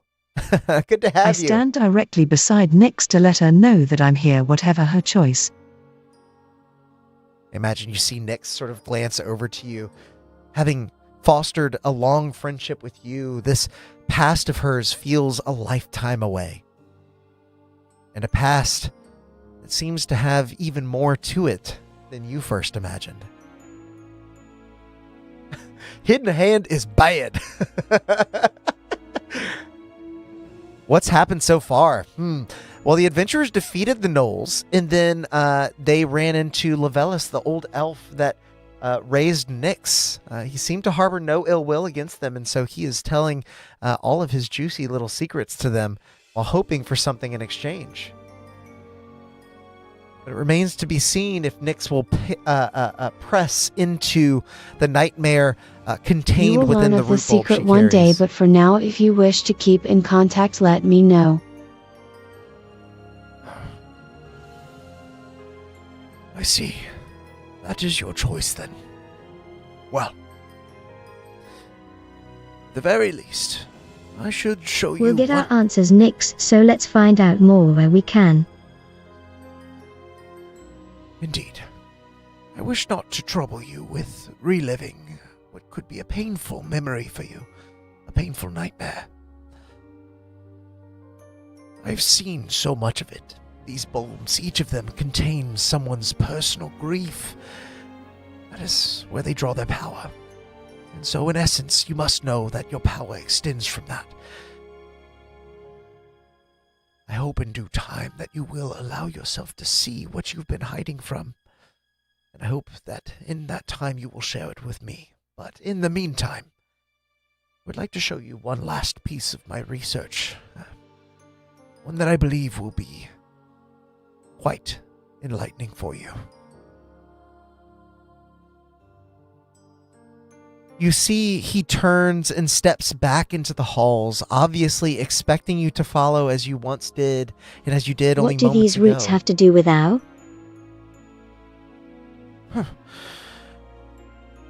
Not much directly, but it is my understanding that when Ao came through this region ages and ages ago, ancient history now, they dredged up both an ancient civilization that was long buried, and also disturbed ancient magics tearing at the fabric of reality as they clawed through the land. The forest north of Torvosa, Joriku, is known to be connected to the land of dreams. It is quite possible that Darkwell is the mirror to that, connected to the land of nightmares. It would make sense as to why so many unpleasant dreams take hold here.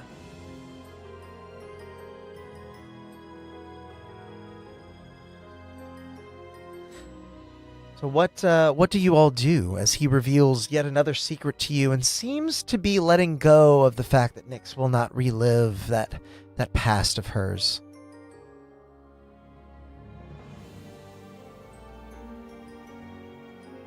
You follow, asking more questions? Do you attempt to sneak off? What do you do here?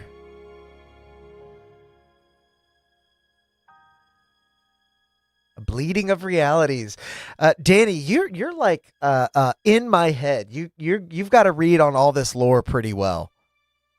I definitely want to start putting together a lot of this. I've been looking at Legend Keeper, not sponsored, but as a potential avenue for keeping that lore and maybe sharing it with all of you. Russell, Zazima, Renaris, Show what are we us thinking? what we need to know so we can maybe fight this. Okay. Talindra, as you say this, I'm going to have you make another insight check. Make another insight check for me as you try to read Levelis's expression in this moment.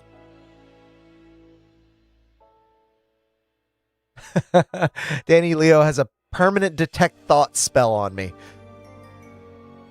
Ooh. This is going to be against his own, we'll say, sleight of hand check to try and hide this expression from you. As he does his gaze does linger on you for a moment, but you're not sure what exactly that could mean.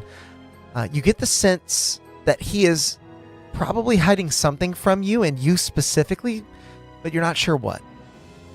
As you begin to follow him once again, there are no gnolls that you come across this time. Instead, there are only roots lining the passages, growing thicker and more aggressive, swallowing the stone until the walls look more like pale wood rather than rock. The air around you hums louder with each step, like the Warrens are breathing through clenched teeth, that amber light continuing to flicker and fade. You walk for a bit, and you notice Lavelis begins to increase his pace. Though you have no trouble keeping up, he is quite elderly. You notice the excitement he has at reaching this next chamber as the corridor opens wide.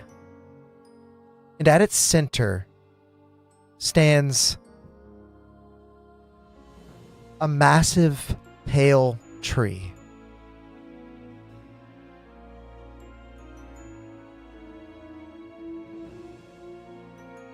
You see roots spread across the chamber like veins in the floor, and a face rests in the bark.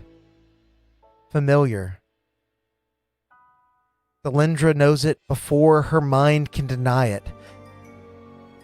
Ithria, your mother.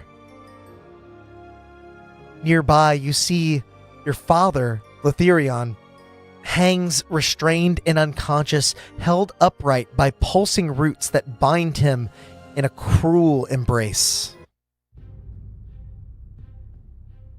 Nyx, when you left, I was worried you might not return, but I should have known that after being gone for so long, you'd bring back the best treasure yet. Then he's simply gone, vanished, as another set of his words echo through the chamber. Ithria, it's time to feed.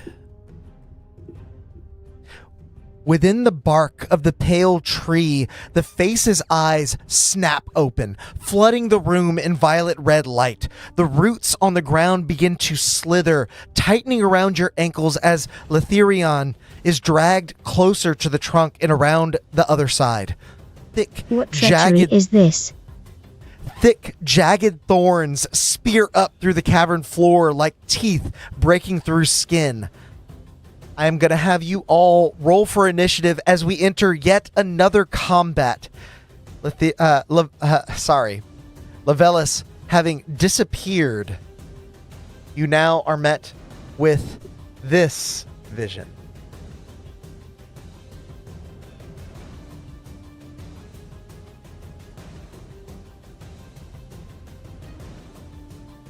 Zazima for Nyx, 22 on initiative is quite nice. The other two of you can roll, and I'll try and keep up as best I can.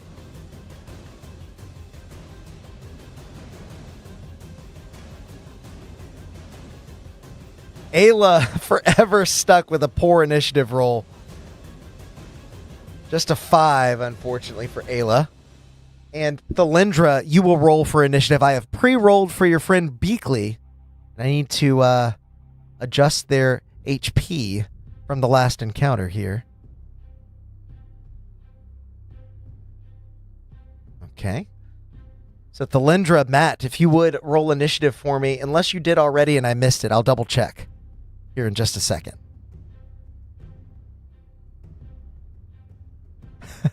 Saf says, would pay to cast legend lore. I hear you, buddy. There's a lot of good stuff here. And I'm hesitant to reveal all of my secrets. Like I said, this ties into a lot. Specifically, what may be coming in our next long-running campaign. Oh, a 17 from Thalindra. Very nice. Even with the exhaustion, which our system does account for. Quite nice. So, as we begin, the individual who was only moments ago standing behind you disappears in a wisp of red smoke. You all are left alone in this chamber as you see Thalindra's mother within the bark of this tree and her father held hostage around the back. Nyx, you are first in initiative. Surprise, surprise. Let me know if you'd like to trade initiative with anybody, but it is your turn. What would you like to do? Thalindra, you're on deck, so be thinking about your turn as well.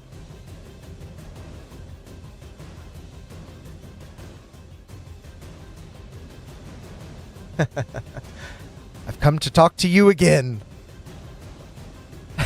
Good old exhaustion mechanic. I do tend to use it a lot, and I know it's much to my players' chagrin. Exhaustion can be a pain, but it makes the game more challenging, and I like that about it. Danny once again with the solid read on it being a dryad causing all of this mess. I cast Chromatic Orb Thunder, then bonus action hide. Where do you cast Chromatic Orb Thunder?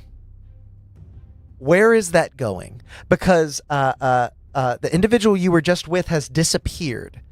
The only enemy, at least that you can see, is the tree itself after being told to feed. Am I to understand that you are casting Chromatic Orb with thunder damage upon this tree? Okay. As you cast Chromatic Orb on the tree, I'm going to have you make the attack roll associated with it. I believe it's an attack roll. This is Zazima. So if you navigate to your spells and click on Chromatic Orb, it should roll it for you. It'll roll the attack roll, and then it should hopefully prompt you with damage. Chromatic Orb. There it is. Oh, it did the thing again. Angel, you're now piloting Nyx. Welcome in. As Chromatic Orb is cast from your hand, a big boom of thunder ripples through the chamber as this orb of almost prismatic energy cascades across the chamber, going just towards the tree. When you see its bark actually shift and maneuver out of the way, the thunder crashes into the back of the room, leaving this tree unharmed, as a 14 does not hit. Now, the person before you did mention that they were going to bonus action hide. I imagine that means you're running and trying to hide maybe around the side of this rocky structure, breaking line of sight with both the tree and where Lavelis was just moments earlier. Nyx, I am going to have you roll a stealth check. Angel, if you haven't been here in a while, you can go to chatplaysdnd.com and sign in to pilot from the actual character sheet itself. But if you would rather, you can just type !R stealth in the chat. It'll work just the same.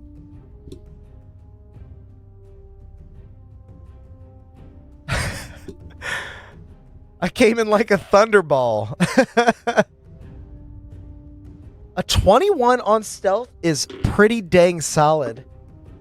As you round the corner, hiding behind the rocks, finding another narrow cleft to slip your skinny body into, you don't see the eyes of the tree, the eyes of Thalindra's mother tracking you as you move. You're not sure exactly where Lavelis has ended up, but you imagine, because you know the man so well, cowardly as he is, he likely would not have pressed further into the chamber. Rather, he might have left out the other end. So you imagine you're hidden from him as well. As we move from Nyx's turn, Thalindra, it is now your go. As you stare down what has become of your mother, what would you like to do?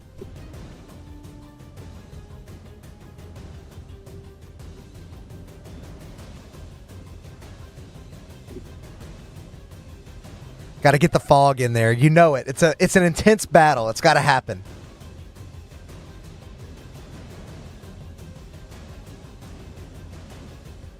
All right, see you for the night, John Washburn. Thanks for joining us, man. Have a good one. Hope your 2026 has gotten off to a great start, like ours has.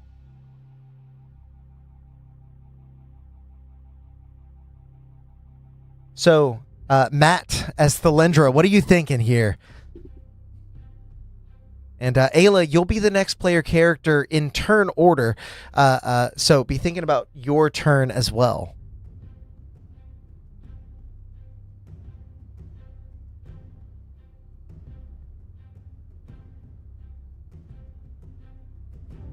I cast Starry Wisp. On the tree as well, you're casting Starry Wisp with a 26. I believe that's a 19 to hit. Yeah. So, 19 total. As you cast Starry Wisp, your exhaustion seemingly vanished for some reason. Let me make sure that's still on. Yep, still on. So that actually would be a 24, but absolutely that hits as you extend your hand outwards, hoping to offer some moonlight respite to your mother. Go ahead and roll the damage for Starry Wisp. That does hit. It's going to be a D8, I think. Love that I can just check here. Oh, yeah.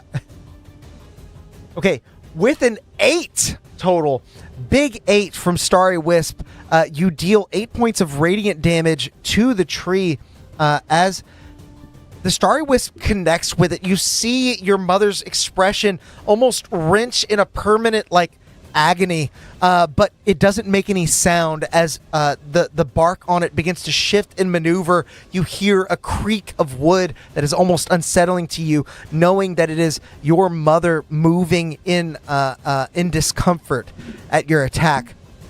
I know I am using my TTS, but Danny is having problems with the Lindra's TTS.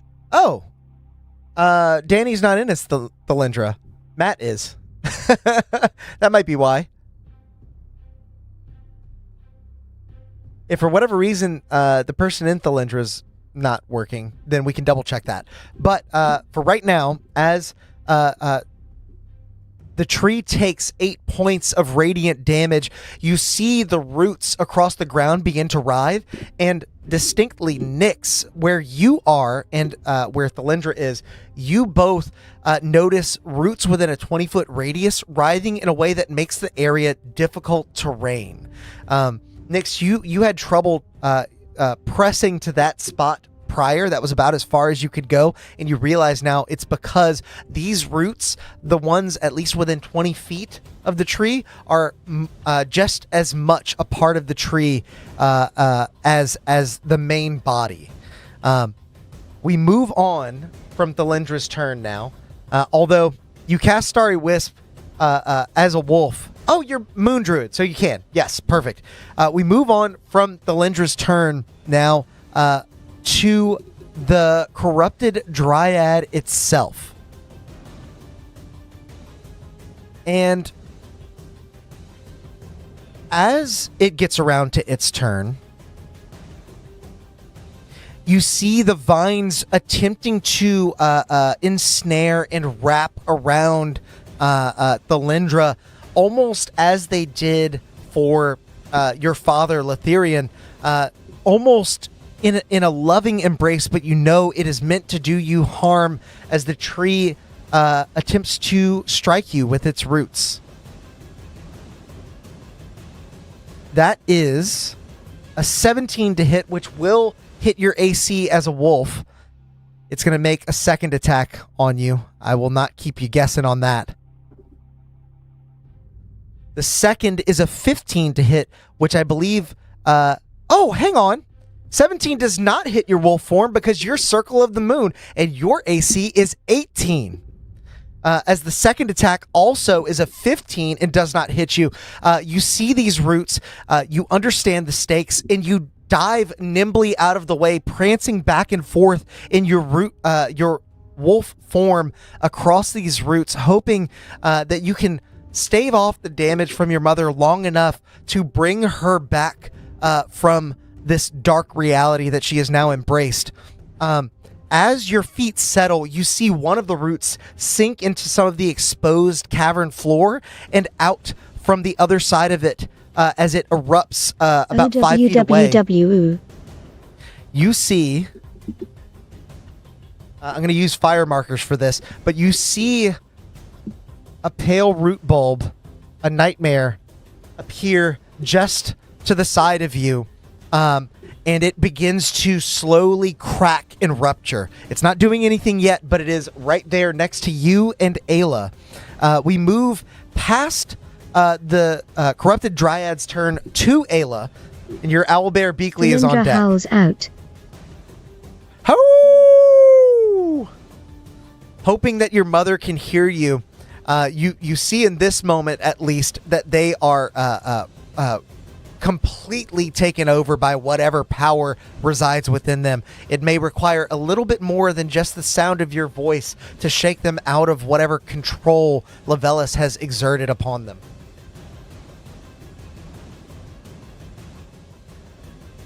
So Ayla, Russell, what would you like to do here? You see this pale root bulb has just appeared in front of you. You know it to contain I a cast nightmare. Bless on myself, Nyx, and Thylindra. Okay. So we will mark off your Bless as Ayla.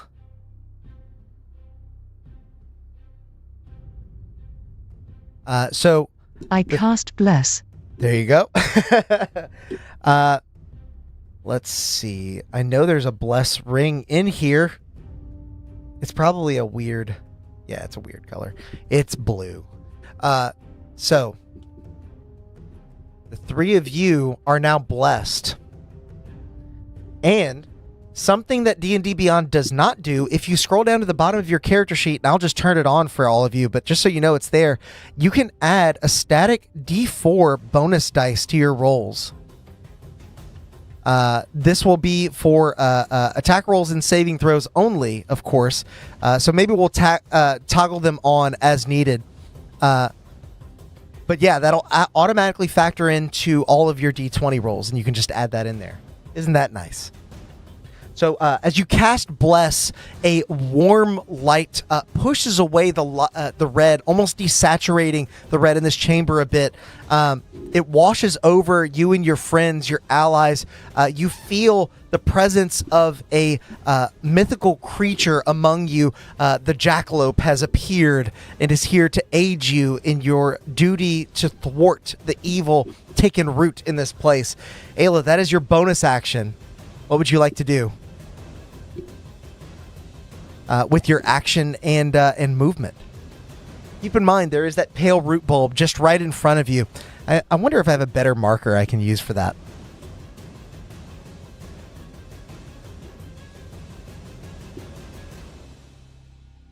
You know, this isn't perfect, but maybe that works.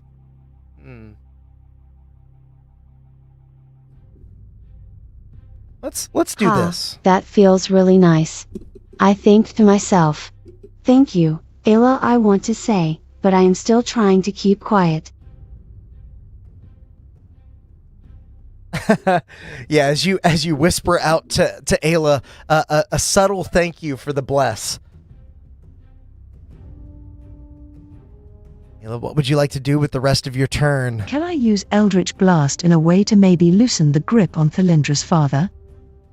I think you would have to move into a position to do that because Thylindra's father is back here behind the tree. You can kind of see his mini back there.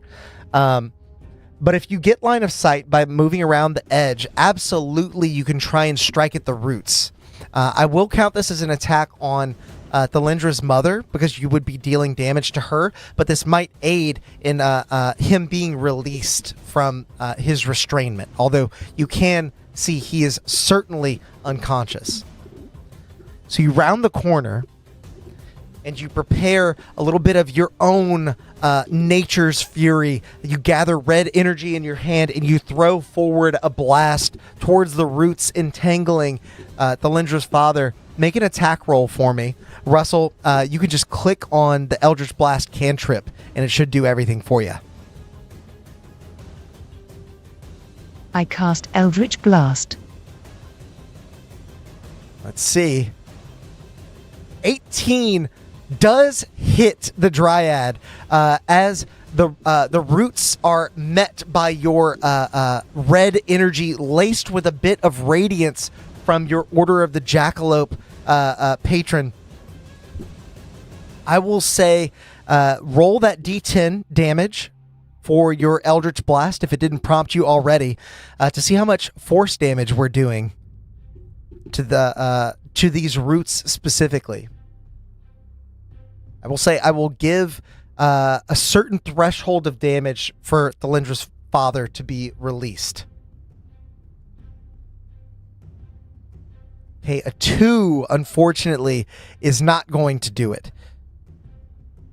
As the damage does connect with the roots, you see that they're relatively unfazed, flavor only, of course, as they absorb some of that same red energy that you have been relying on up to this point. We move past your turn now to Beakley's turn. Beakley doesn't need much permission in this moment and is going to rush towards Thalindra's mother. Having seen Thalindra attack her herself, she understands the score, even though Thalindra has not communicated to her. Beakley is able to get just this close, and due to the difficult terrain, not able to get up into melee range and quite reach Thalindra's mother. As we move past Beakley's turn now, back to the top of initiative. Nyx, it is your go. You are blessed. You are stealthed, you think. What would you like to do?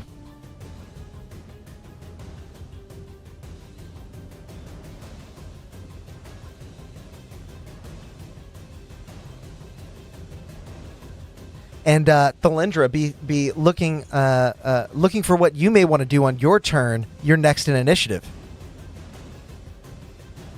Nyx wants that sneak attack. You'll have to get advantage. You are hidden, so maybe you'll have it.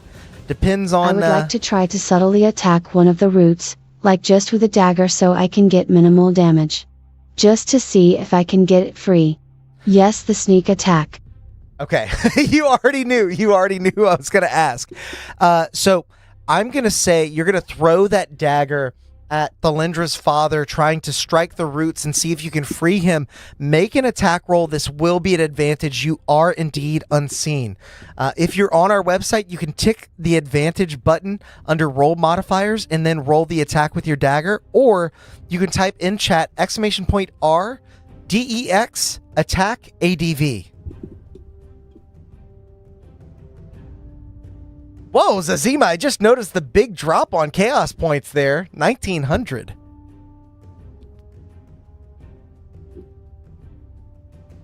Okay, a 21 will certainly hit as you lean out the side of this rocky structure and hurl a dagger, being careful to stay out of eye line with Thalindra's mother, her face embedded in the main part of that tree.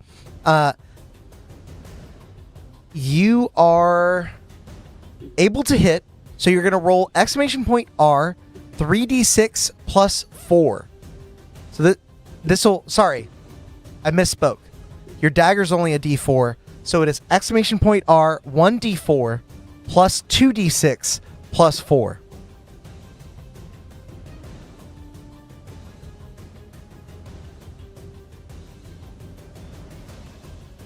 And because you're starting your turn in that area, I may have you do something else in just a second.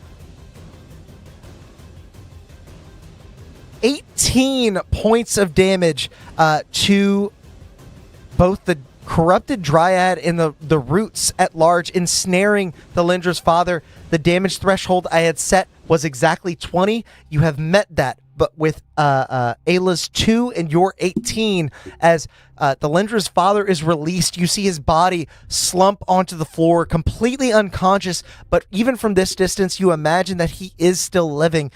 They have been keeping him alive this long. Why would they stop now? As I now need Nyx to make a dexterity saving throw. So !R DEX save. Or if you'd like to log into chatplaysdnd.com, you can operate the characters without all these tricky commands. A 21 yet again. As you've stood in place, as you've started your turn in this 20-foot radius of immediate root control, you can see that the roots have sneakily started to overlap on top of your feet, attempting to hold you in place and set your movement to 0. Not grapple you, not restrain you, but just set your movement to 0.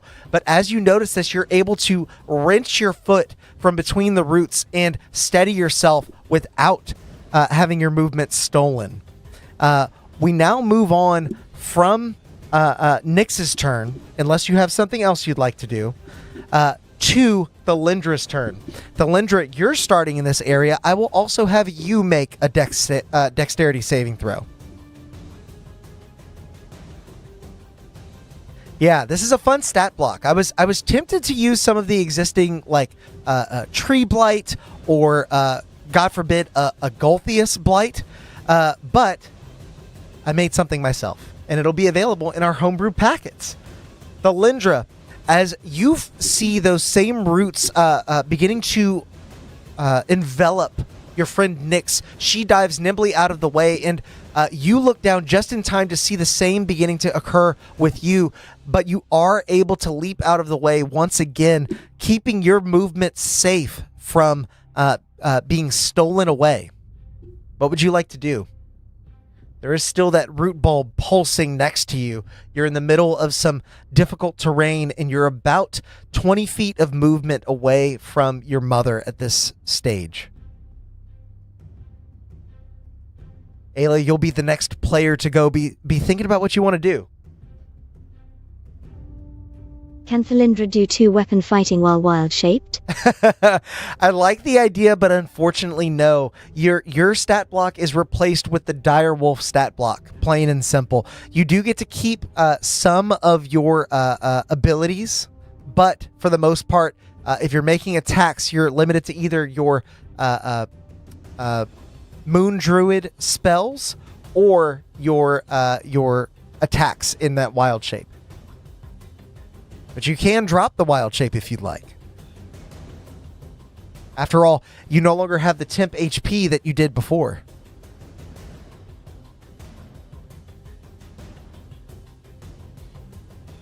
I would like to use Starry Wisp again, but on the roots this time. Okay. Once again, and I'll clarify this, and I think the Lindra would know it intrinsically after understanding that all these roots are a part of her mother. This is still going to damage the main body, but you were targeting the roots before as in an effort to free Thalindra's father, so I allowed that to be sort of a bonus goal for you. If you are targeting the roots around you... Remember, players, you currently have plus 1d4 on attacks and saves. You do, yes. Don't forget to mark that. I didn't turn it on just yet, but Thalindra, if you're casting Starry Wisp, you can go ahead and turn that on your end. It's under the roll modifiers near advantage, and then I will allow you to cast the Starry Wisp just by clicking on that spell.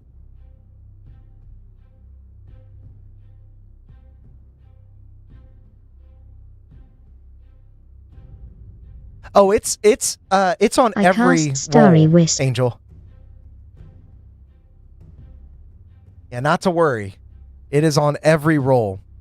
Just to make sure that did function the way it should.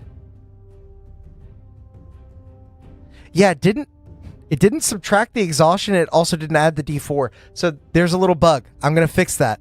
But based on my math, with the exhaustion, that brings it down from a 16 to a 14, and that is technically within range of being able to hit. I am going to have you roll that D4. Just roll one D4 for me, Matt. And we're gonna see if it's enough to push you over the edge.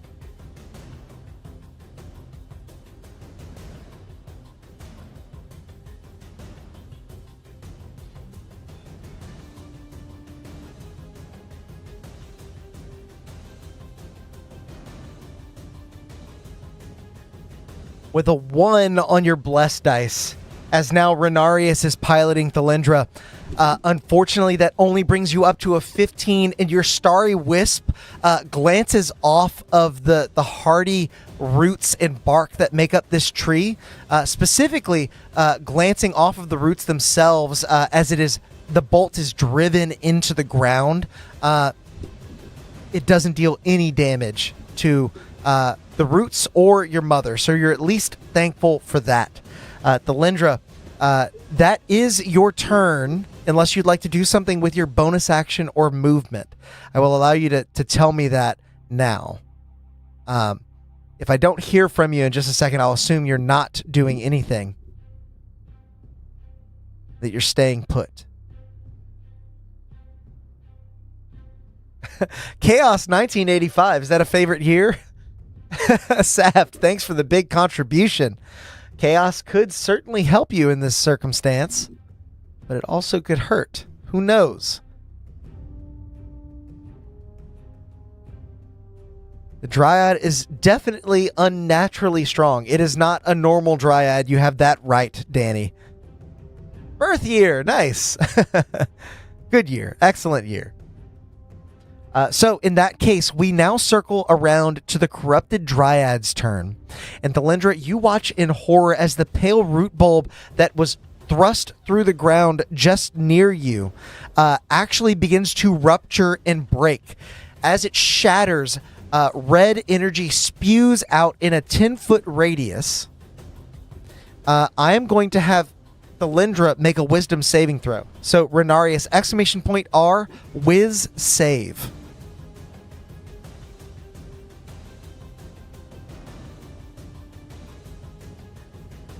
Yeah, unfortunately, this is an effect that sort of broadcasts itself on its turn and then pops on the next turn. You realize that now, only a moment too late.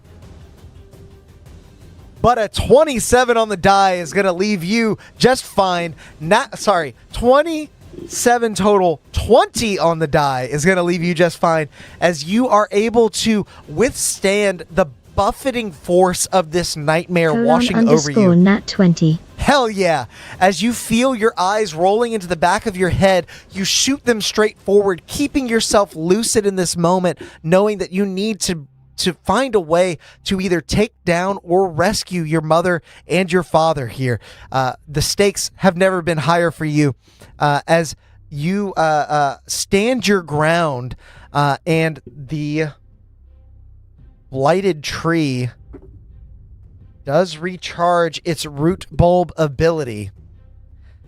This time, it is going to plant a bulb right next to... I'm going to say it's going to put it right next to you and the owlbear. As another one of its roots sinks into the ground, pops up, as energy swells into it, you see the tip of the root begin to bulge into the familiar pale root bulb that you have seen so many times before. It gathers another experienced nightmare that it has drawn from the area around it. It now takes its turn in earnest. Let's see. It's now that Nyx is no longer hidden.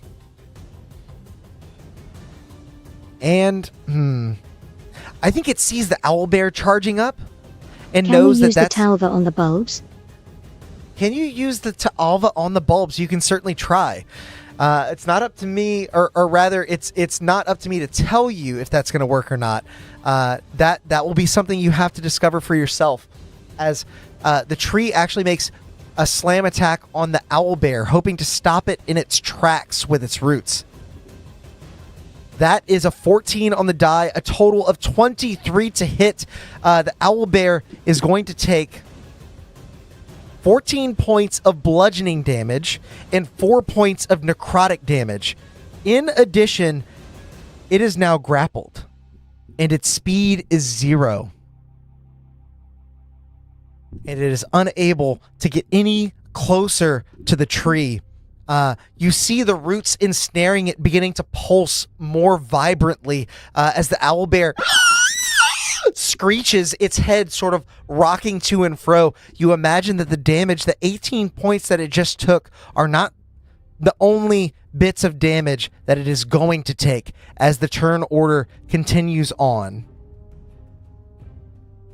Just got to deal the damage to your little friendly owlbear.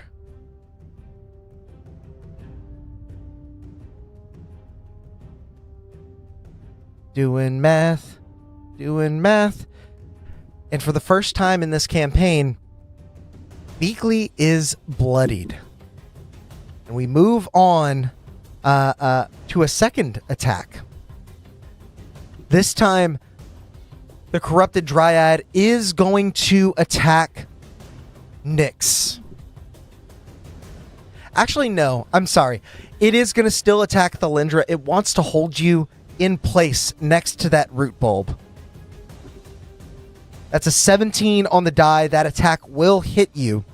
Thalindra, you are going to be taking 14 points of bludgeoning damage, 4 points of necrotic damage, and you are now grappled and held in place.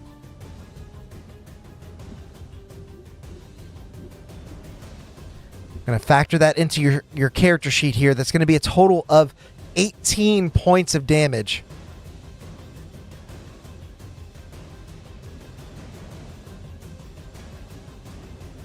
Bringing you down to just 19.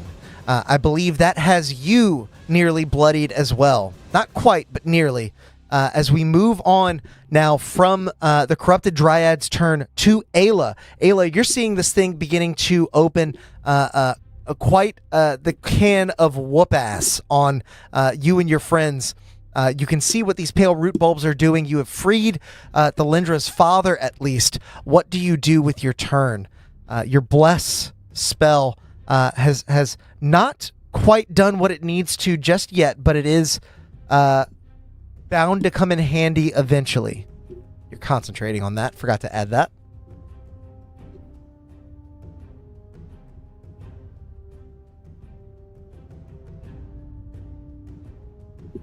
So, Russell, what do you do here in this moment as you stare down the tree that is now ensnared both Beakley and Thalindra? Two large creatures. Although you see many of the roots are now gathered around them, you imagine that it may not be able to ensnare anything else.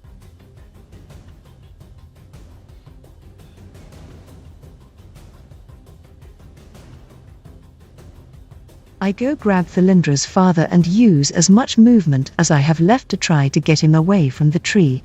So the area within the tree is difficult terrain. Now, you do have 35 feet of movement, so even with the difficult terrain, I'll round up and give you a total of 20. That is just enough for you to reach Thalindra's father, but not any more than you can muster to pull him away. So you are able to close on him, and you can see that he is unconscious once you reach him. He is still breathing. But what would you like to do now that you're there? It's hard for me to see back there. Just trying to balance your character. You might be facing the wrong way, but you're still in the action. As you round the corner, being careful to dodge out of the way of these roots, you do get there just in time before he is re-ensnared. You have your action and bonus action remaining. Angel, you're doing great. Don't worry about it. You are doing fantastically. I do run a pretty challenging game, and I don't pull any punches. But your chat friends are here to help, and nobody's. There's no such thing as a bad decision. You can do whatever you'd like to do. That is what these characters are doing in this adventure. Don't feel like any inexperience is going to cost any problems. Character death is part of the game if it happens.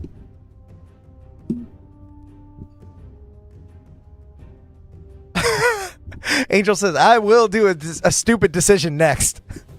Look at you. You already know to use the exclamation point when it is your turn. Yeah, of course. Your turn is coming up, so. Russell, as you round the corner and stare down the tree here, You are a little ways off, but you've seen that striking at the roots can cause damage to the tree itself.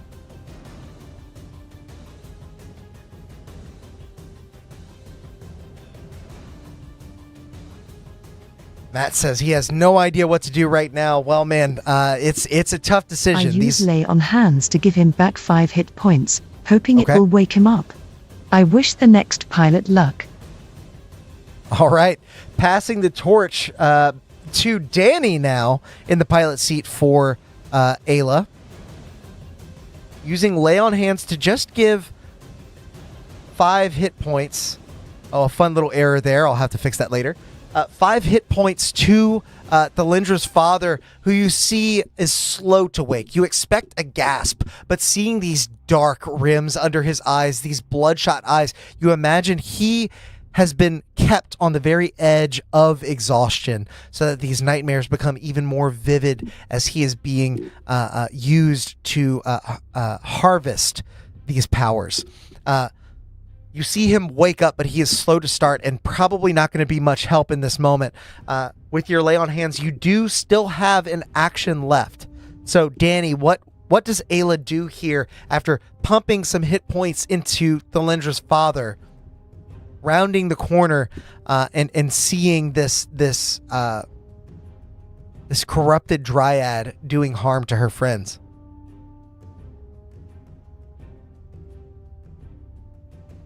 This is pretty intense, and it's been a long time since we've stopped in the middle of a combat, but based on how the timing's going, I don't know if you guys are going to finish this one before the session ends.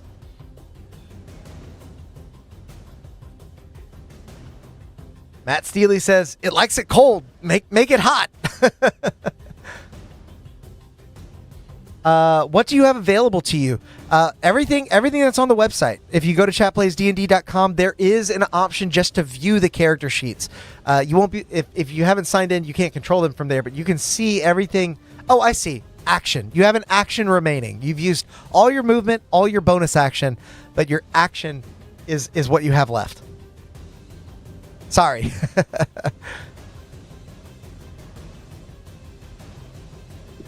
Completely misunderstood what you were saying. I was like, he knows how to use the chatplaysdnd.com. He knows how to use that.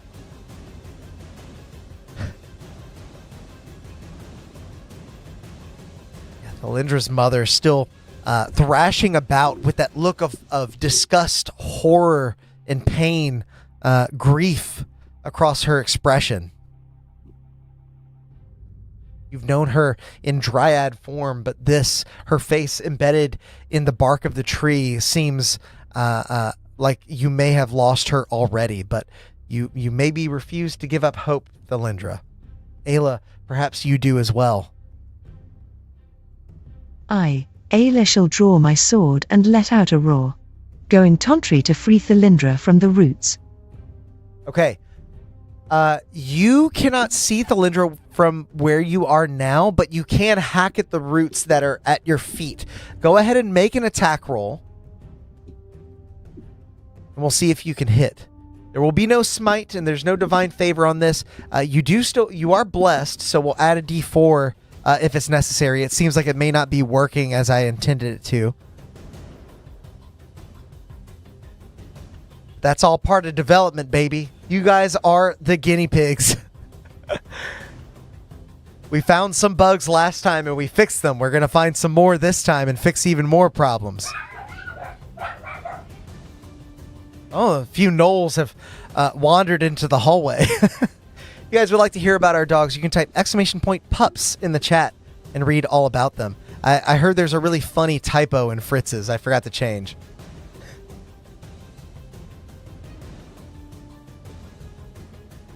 So, Danny, go ahead and make that attack roll for me. Okay. For whatever reason, it looks like the website's not working for you. I don't know why. Yeah, I just need a button for things like blessed. A 12, I will save you the trouble. is not going to hit even with the maximum roll for bless. As you attempt to slam your maul down into the ground where the roots are crawling all around you, the roots separate at the last moment, sensing the impending impact of your maul, and you collide with the floor once again. A little bit, a small shower of sparks sending a little radiant light through the chamber this time. We move on now from your turn to the owlbear's turn. And the owlbear, Beakley, as you have come to know them, is writhing in pain from being grappled. And they are going to take another 7 points of psychic damage at the start of their turn. You see, not only are they bloodied now, but they're looking quite dangerously damaged. Belindra, you know that Beakley is going to try and attack this tree and do damage to it. Would you like them to try and escape the grapple instead? I will leave that up to you, because you can bark this order out at them. This is your animal companion. So Renarius, let me know if you want to intervene in this moment. I'm telling you what they normally would do. They would normally just attack. But it is your call if you'd like them to do something different. Angel says her heart is racing. Or their heart. I don't want to assume. Sorry. I see the pink text and just... Super guinea pigs. Absolutely. I'll have him escape and will cast Cure Wounds on him in my turn. Okay. You instruct Beakley to escape. You see them pause mid-attack as they attempt to then wrench themselves out from the roots. That is very close. But a 17 exactly escapes the grapple as the owlbear is able to crack through these roots. You hear the cracking of branches, the shredding of bark as the roots fall limp onto the floor. You see Beakley now turn and face the root bulb that is popped up next to them and begin to scamper away from it towards the tree, so that hopefully on its next turn it'll be in prime position to make some attacks or do something else if you would rather.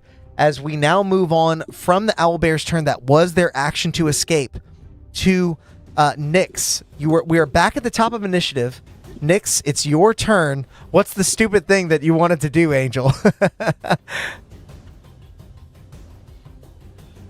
Like I said, there's no wrong choices. There are certainly some things that you can do that would help out the party more than others.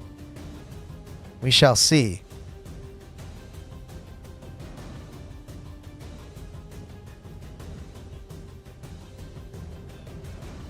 Zima says, get Dad to safety and come back later when we're stronger. Who knows if that's even an option? Well, Beakley is but free, so maybe. I can't use Fireball on the roots to try and free Beakley. Boo it. Can I try to use my Fireball to make it hot? Oh, you can absolutely use your Fireball to make it hot. Let me double check. Do you have a spell slot left?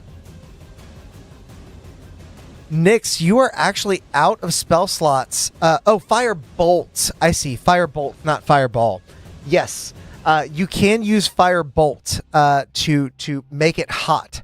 Absolutely. You can try and strike at this tree. It is going to be exclamation point R, exclamation point R, INT, attack. And I'll plug Chat Plays D&D again if you'd like to check out the website and use the character sheets themselves. A 5 plus 5. Again, I will save you the bless roll. It is not going to put you in range of hitting. As you cast this firebolt out in front of you, you see it sear across the chamber, casting a little bit more of an amber glow rather than that violet red as it strikes the wall and sizzles out. It does not strike the tree. Unfortunately, you have dealt no damage as we move beyond your turn, unless there is something else you'd like to do. I will at least have you make another dexterity saving throw. So exclamation point R, dex save, because you're starting your turn within the area of the roots.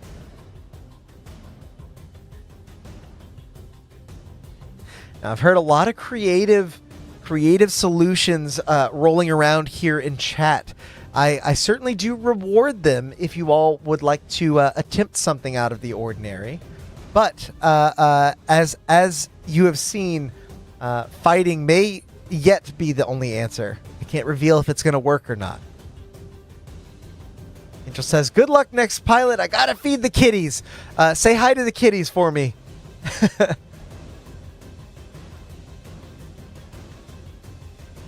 And is that Mara and Mom? Is that the name that I see there? It's hard for me to read. It's kind of pixelated sometimes.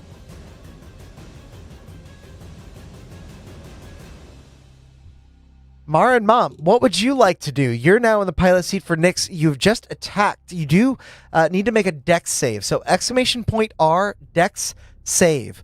Or you can go to chatplaysdnd.com, sign in, and pilot the characters directly from their character sheet.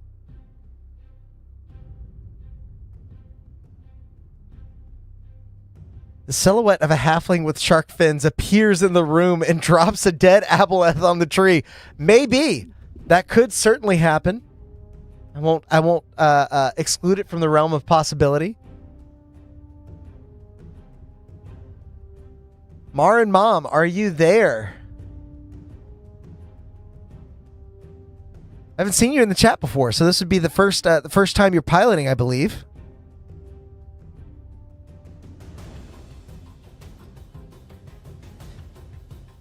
If for whatever reason you have left us, if you are no longer there, I'll cycle you out of the character. And give you just a little bit longer. I want to give you every chance to play the game with us here. Should be there as they are new. Yeah, I agree. I think they may be there. Maybe just a little confusion as to how to work the system. It is pretty cumbersome. Yes, Zazima, they could be typing. I know we like to give lots of flavor and reasons for our doing things. I want to give them every chance. I can manually set things on the back end if it comes to that. If I cycle them out early and they happen to have still been here, I can pass it back to them. But I don't want to keep us waiting for too long. I'll give you just another minute or so. You're halfway through typing, you can just shoot from the hip and give us half of what you were going to say. All right, I'm going to cycle you out in 5, 4, 3, 2, 1. All right, Mar and Mom. Constructed Chaos, did you trim your beard? Yes, I trim my beard every 4 months or so when it gets a little too long and untamable. I don't go to a barber or anything. I just get the clippers and do the thing.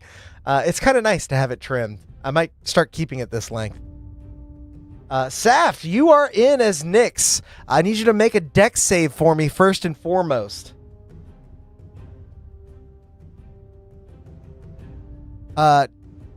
I see a $10 super chat. Dice rolls are going bad generally for the party. Looking to chaos Deus Ex Machina with healthy points injection. Yeah, maybe chaos can get you guys out of this mess, but it is a little bit of a long way from being constructed. Okay.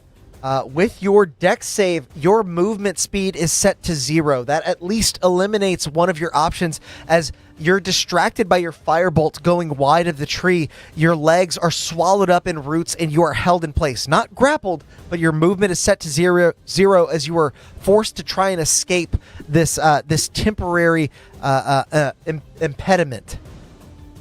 Now, you do still have a bonus action. I don't know what exactly you could do with that. But that does eliminate your movement. So for now, we're going to move on to Thalindra. Renarius, what would you like to do? You are currently grappled, so I'm not even going to have you make the dex save unless you're attempting to free yourself from the grapple. Oh, actually, because you're grappled, you are going to take 7 points of psychic damage. You feel the roots that ensnare you beginning to push terrible... Try and free myself. Terrible visions into your mind. I'm going to have you make either an athletics or acrobatics check. This will be using the Direwolf's stat block.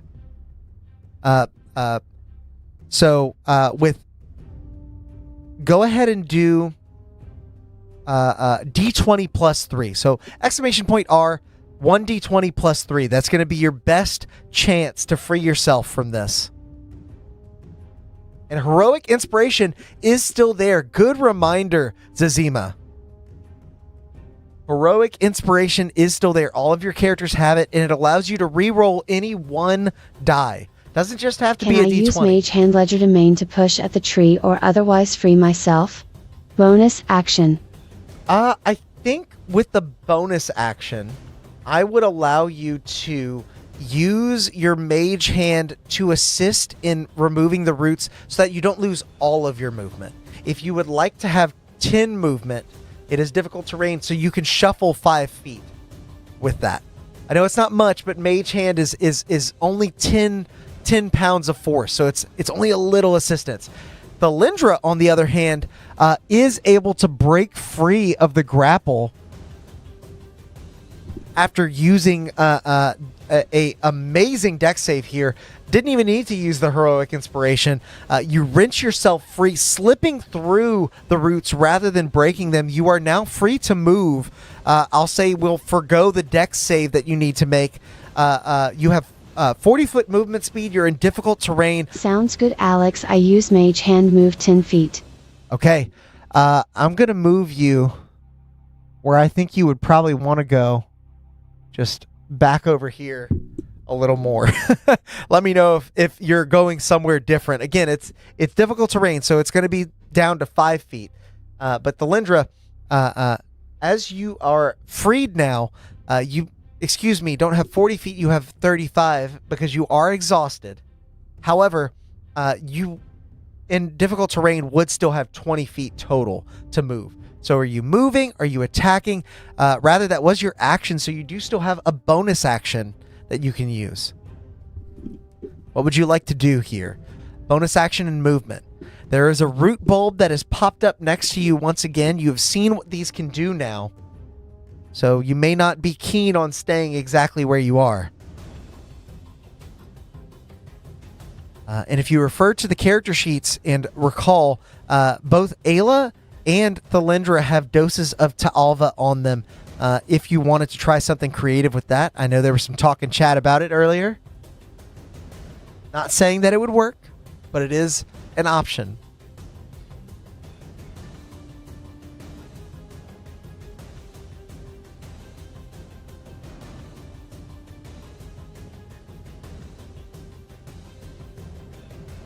What is Ta'alva? Ta'alva is a drug that is common in this area of the world. That I'll move to try and escape as I tell my sisters retreat is the better part of valor and tell them to use the Talva on the route. Okay. You have Ta'alva yourself, but it is assumed into your wild shape. So as you begin to retreat, I will say you're able to get this far back. Rushing away, telling your allies to use Ta'alva on the roots. I will say, with a bonus action, you could get out of your wild shape and use the Ta'alva yourself. I will let you tell me it would be a free action to pull that out and use it. I would allow that. Sort of object interaction there. But Ta'alva is basically a sleep drug. But it is highly addictive and causes some other problems. There are a lot of people in this area addicted to Ta'alva. So Renarius, let me know if that's something you are doing, or if you want to stay in this wolf form. You can tell me that as well. But in the meantime, we're going to move from the Lindra's turn back to... I'll use the Talva after getting out of wild shape. Okay. In this case, the Lindra, you drop your wild shape once you get a little distance just on the edge of the writhing roots within the 20-foot radius of this creature. I'm going to have you make a medicine check to see if you can administer the Ta'alva properly. It is an ingested poison, so to speak. And these roots are connected to your mother, and that is how trees ingest. But I want to see if you're able to administer it properly. You know what? I'll even let you make a nature check if you'd rather, because I think that makes sense too. This is a naturally occurring thing. So either exclamation point medicine or exclamation point nature. Try and administer this to Alva.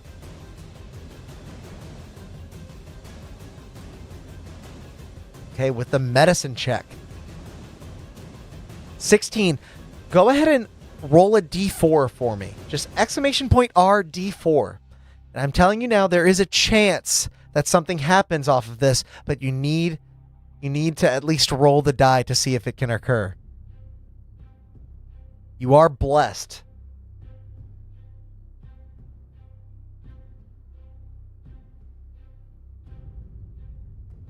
With a 19, as you begin to pull the Ta'alva out of your pack, almost in one smooth motion, you transform from your wolf wild shape back into your humanoid form, gripping the powder and then driving your hand, nails first, sharpened nails first, into... somebody rolled initiative. Into the root I hit at the wrong large. button, lol. No worries, Azima. As the Ta'alva coating your hand seeps into the root, and you see that white powdery-like substance drawn into the main body of the tree, they now need to make a saving throw. I have to scroll back a little bit to see exactly what the mechanics of Ta'alva are to make sure I'm not getting anything mixed up. They need to make a Constitution saving throw.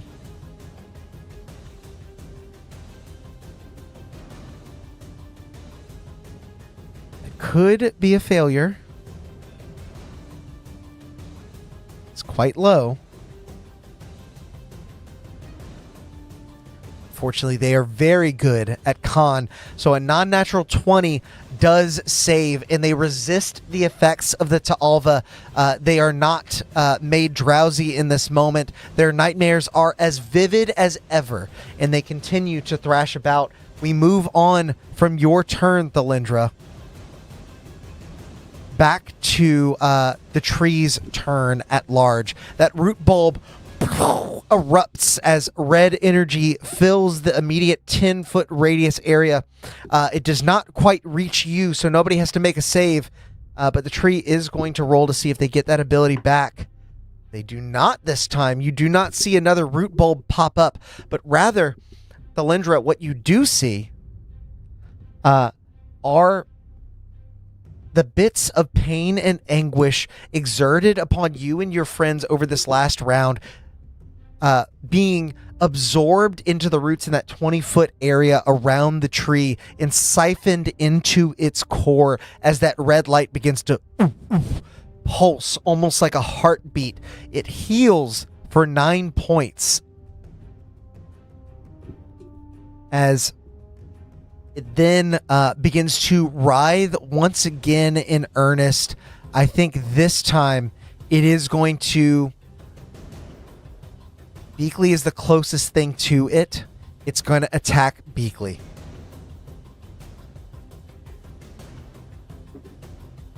That is a 3 on the die, which will not hit Beakley, I believe. Need to double check. It will not hit Beakley. I'm not going to reveal what their plus is, but I will tell you, it's close. As it goes to make another attack with its roots, continuing to writhe. That is a 6 on the die. And that will hit Beakley as your owlbear companion takes another 18 points of damage. You see that they are driven down to near unconsciousness as the root ensnares them yet again. They are grappled, and you know all too well what happens to creatures grappled by this tree at the start of their turns. The owlbear looks to you as you are turning to run, and I will let you decide if the Lindra is able to abandon their dearest friend in this moment, or if they must stay and fight as we move past the corrupted dryad's turn to Ayla. Ayla, you're on the backside of the tree here. You've just helped Lytherian back from unconsciousness, but now you see Beakley is nearly driven down as well. What do you do? Actually, first and foremost, I need you to make a dexterity saving throw. So, Ayla, go ahead and make a dex save for me as you're starting within the 20-foot radius of this tree. It's a very powerful enemy. I like the creativity you guys have shown thus far.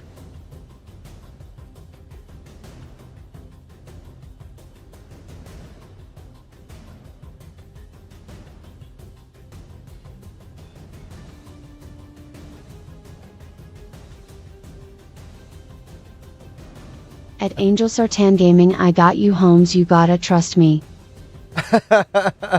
Says he's got you. Nyx, hopefully you can pull us out of this situation because Ayla, with a 13 dexterity saving throw, your movement is set to 0. These roots are swarming over you. You're not grappled. You're not restrained. However, you are being forced to combat those roots, and so you cannot move on this turn. Is there anything you would like to do with your action and bonus action from this position?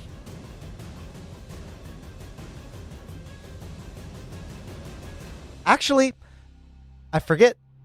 I need you to roll a d4. You can possibly, thank you, would bless bonus help. You can succeed, but just like before, you need to roll really well. If you don't roll well on the d4, you will not succeed the save. So go ahead and roll 1d4 for me, Danny.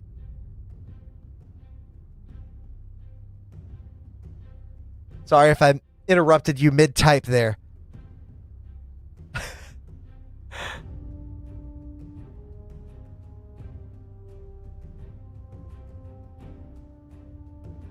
Let's see. A 4 is what you needed. Ayla, you still have all your movement. Again, this is difficult terrain, so it's only 20 feet of movement because Ayla normally has 35. But you can move. What would you like to do on your turn? That bless coming in clutch. The order of the jackalope invigorating you and filling your body with athleticism at the time when you need it most.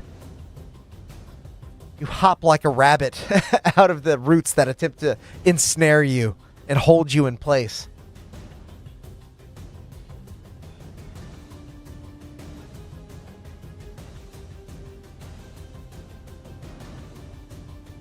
What do you got, Danny? Combat continues to wear on.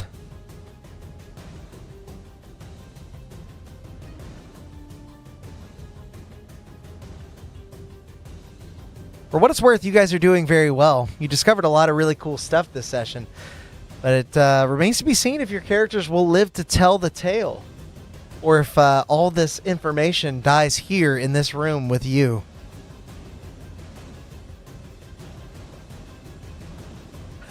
Hop like a rabbit, hit like a warthog.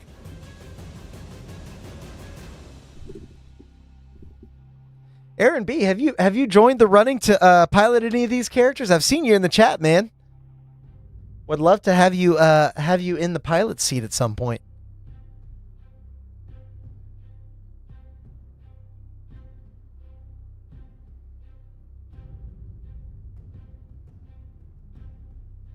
Danny, what do you got, man? I'm sure you're thinking hard. The tough decision.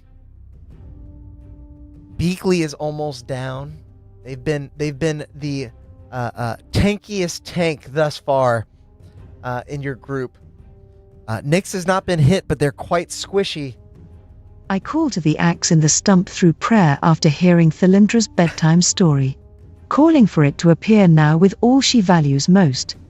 Okay. I know what you're hoping for. And I am here to tell you that it is possible. I'm not going to hide this from you at all. I need you, in order to pull this off, I need you to roll a natural 20 religion check. Make a religion check for me. And if you get a nat 20, something's going to happen. If you don't, it may not be possible.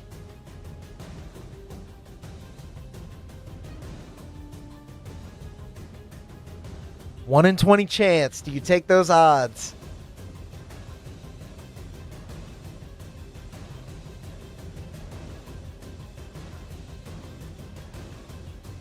Go ahead, Danny. Roll a religion check for me.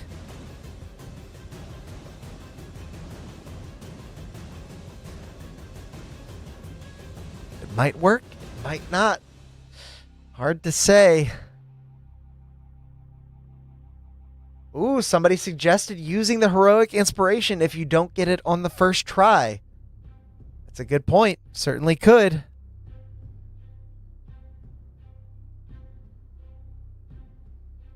$11 is not going to do it. You hold out hope for this axe to arrive, but you realize even if it had heard your pleas, you were underground. How could it possibly reach you here? Do you use your heroic inspiration? If so, go ahead and roll again, and I will remove it from your character sheet for you.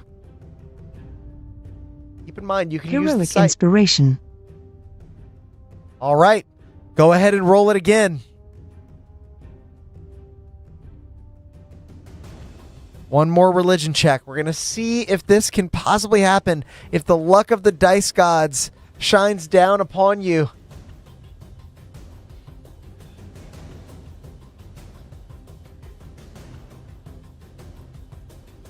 A 16 is better, but it is still just not enough.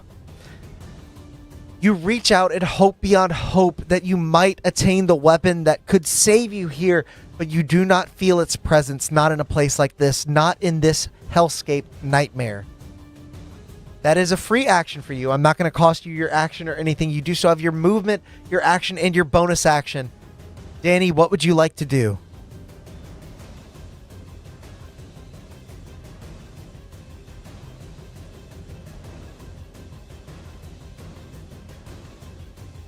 Damn is right. This is a tough one. You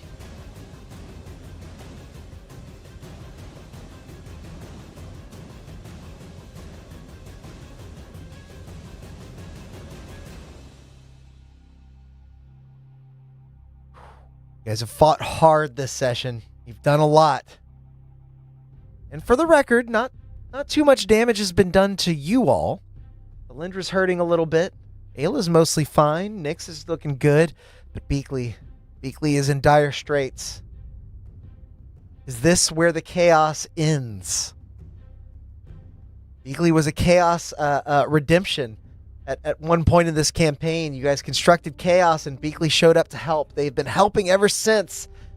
This could be where that help ends. This could be where they meet their fate. I go more blazing to fight the good fight, charging with another attack to the roots.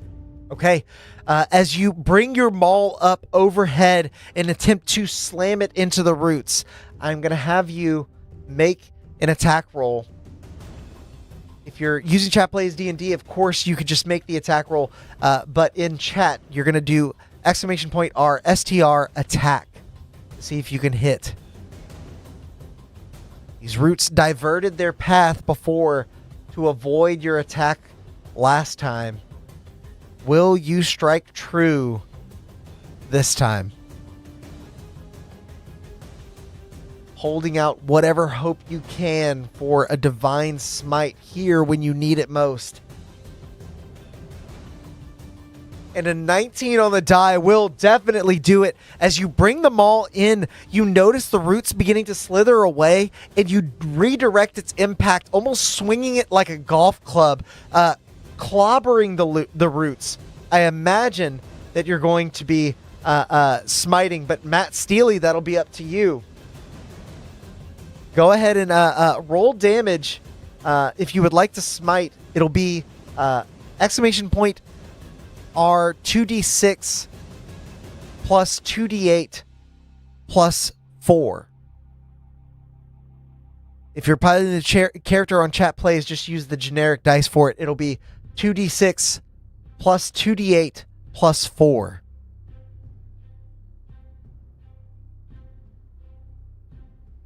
Again, if you're smiting, you don't have to smite if you don't want to.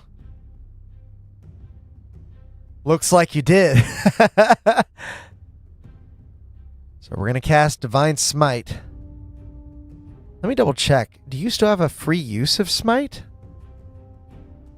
You do. So we're going to use that. Save you the spell slot, just in case. As you swing your maul down and connect with the roots, you see the radiant energy almost track and trace the root all the way back to the tree before erupting in a burst of white light. You see the shape of antlers for but a moment when you realize now that it is just the barren branches of this tree. The light fades. You've dealt 19 damage to the corrupted dryad, but it still stands strong. And as you end your turn here, we pass our turn to Beakley.